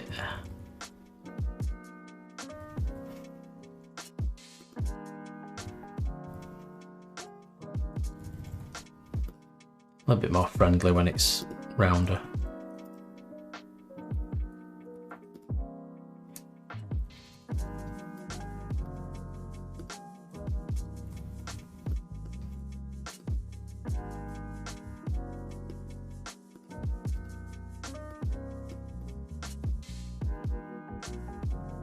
The ear looks too tall.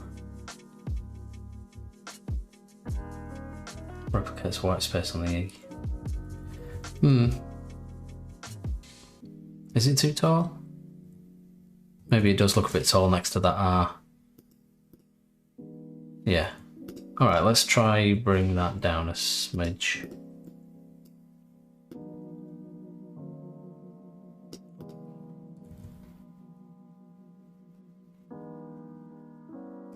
Yeah. Yeah, that works, doesn't it? I mean, technically it's out of balance on there, but it's a logo, so it doesn't matter.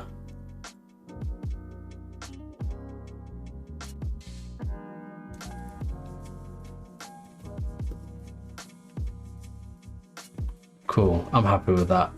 Are we all happy with that?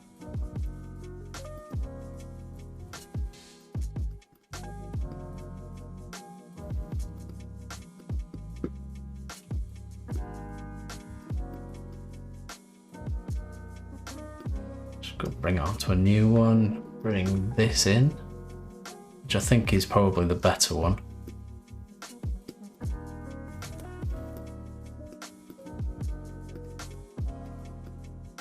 So what I think I might do with this is leave that as a bit of an icon, emblem sort of vibe, and then perhaps use a slightly bigger swoosh for the logo, because that sort of sits well there. So what if we brought that down to there?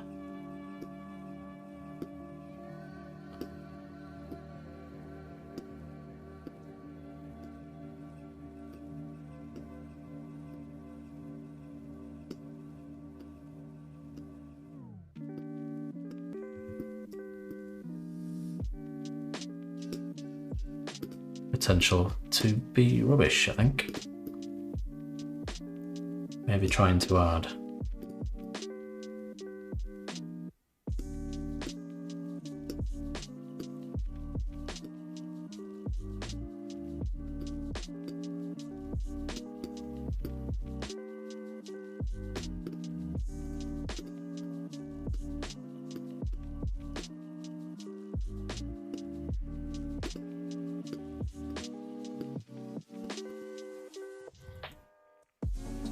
Yep, that looks rubbish. Get rid.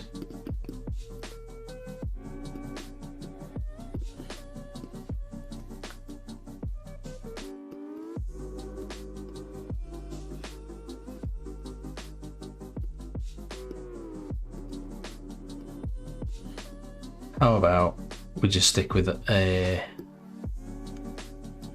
line?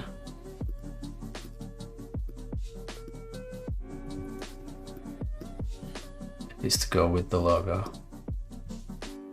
type even.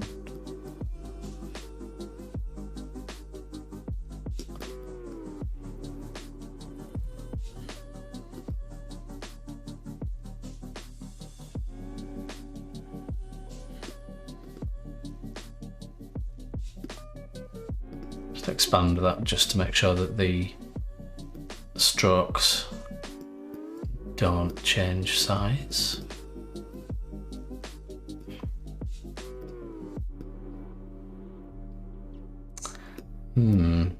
Not sure about that now.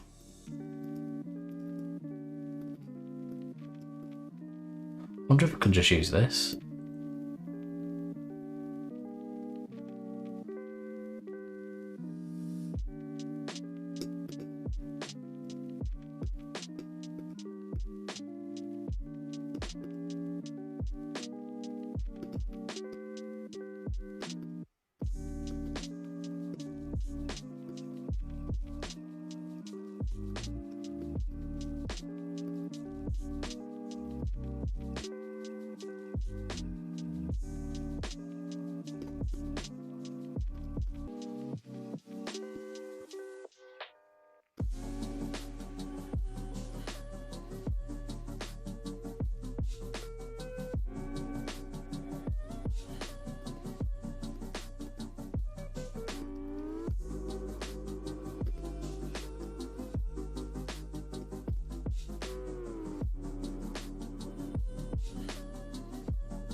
I think I'm just trying to smash in that idea rather than it adding anything to it.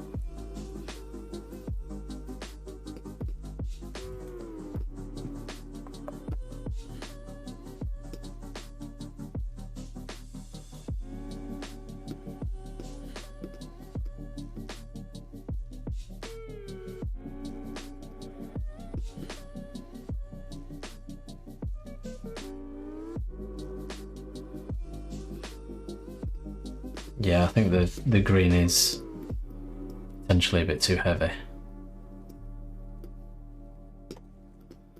Just going to try this with a slight.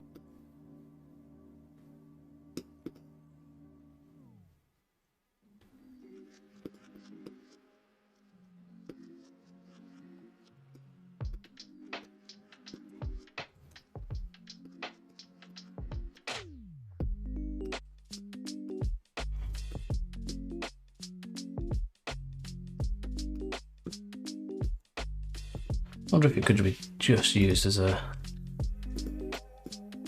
emblem.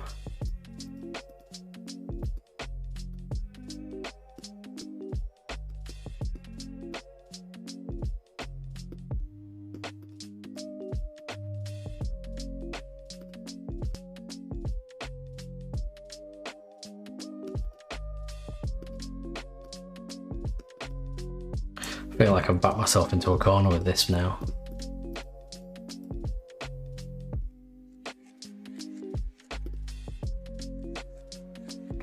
Although that does look like it might work. Let's see if we can stack that. Get rid of this one.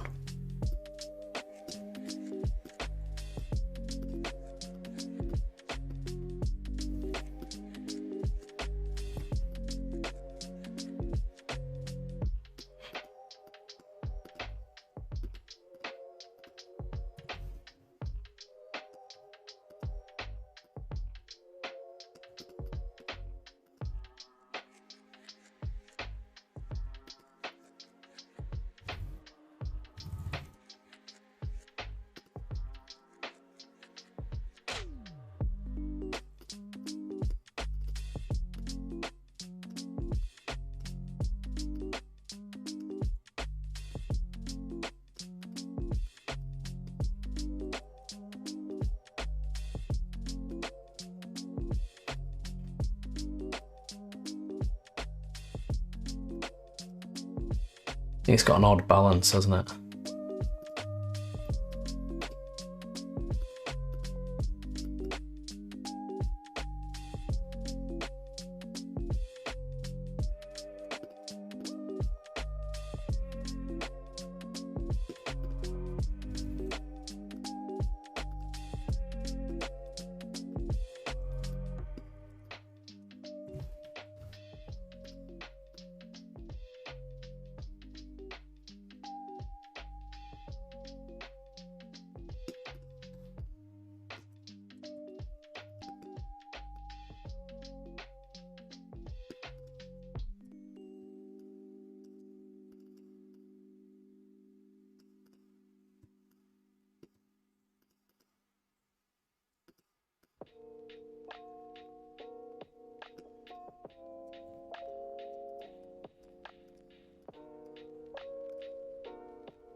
I'm a bit stuck, if I'm honest. A bit stuck.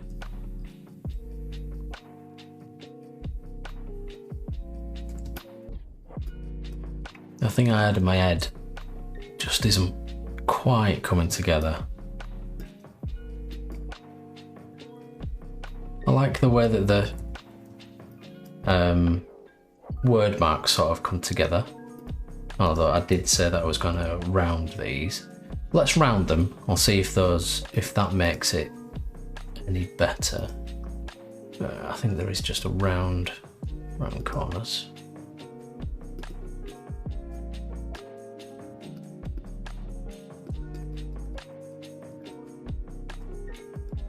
Nah, that didn't work. I'll just stick to the standard grads.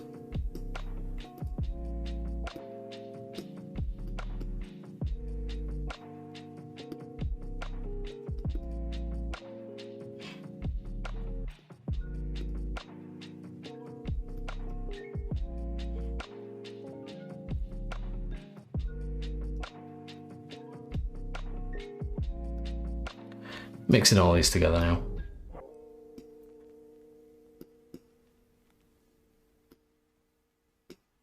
No, let's not mix that up together. And don't bother with them either, I don't think. Grab them, these. I only want the end nodes. I don't want anything in any corners to be affected. So that's why I'm using the direct select tool for this.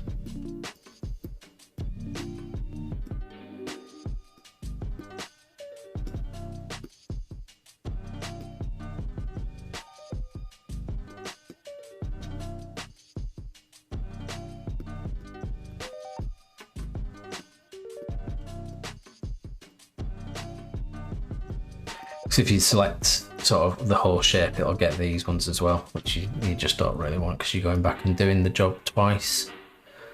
Right. Not too much, just a little so it softens it off. There we are. Those guys might be a little bit too much.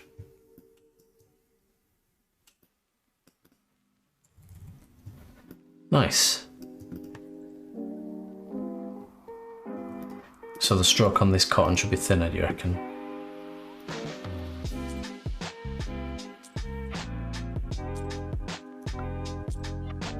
Nice to see you on, Michelle. Hope we'll see you again soon.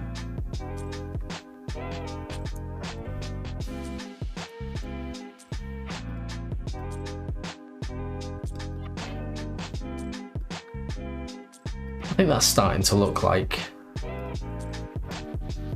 something half decent, I think. If I'm honest, I think I've just looked at it a little bit too much now.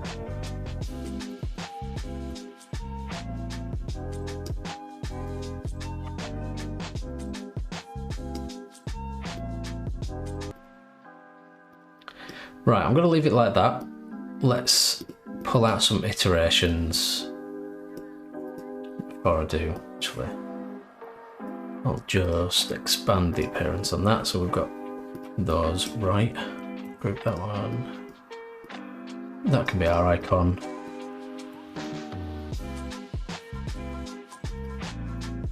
And we've got a long version as well.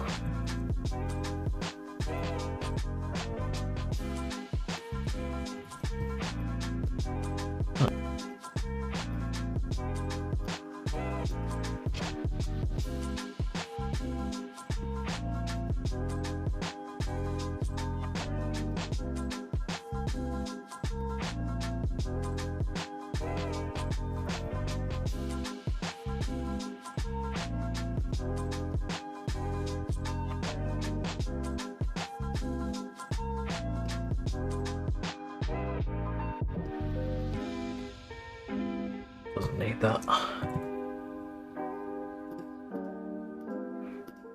So let's just say that's icon, main logo, secondary logo, Make sure that those are centered. Drop that in there and give this a background. And then what I'll do is I'll make sure that that's all just one shape, which will be done using the Pathfinder tool.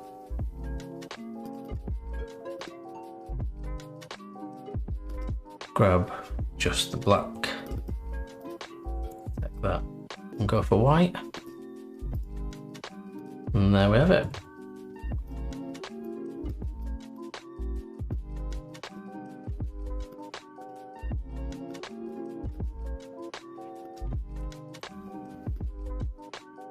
Start sewing. Very good. I think this definitely needs a little bit more colour putting into it, a bit more work on the some of the letters. I'm not 100% happy with the logo mark, but yeah, I think we should probably stop there. You can see that there's been quite a lot of work done on this, in particular the lettering. So yeah, it's been good. It's been fun. It's been this is something that I don't generally do. This kind of logo. So it was a little bit challenging, as you can probably tell. But yeah, I'm pleased with where we've got to. So yeah, hopefully we'll be back, or I'll be back again next week. I've just realised that I've spent that entire thing without saving that once. As you can see, still untitled. What an idiot. But it all went well. At least nothing crashed, nothing went wrong. So yeah, cardinal sin there, isn't it? But yeah, let's end it there. It's been great. Good to see a few people on, and hopefully we'll catch you again in another one. So I'll see you soon. Have a good one.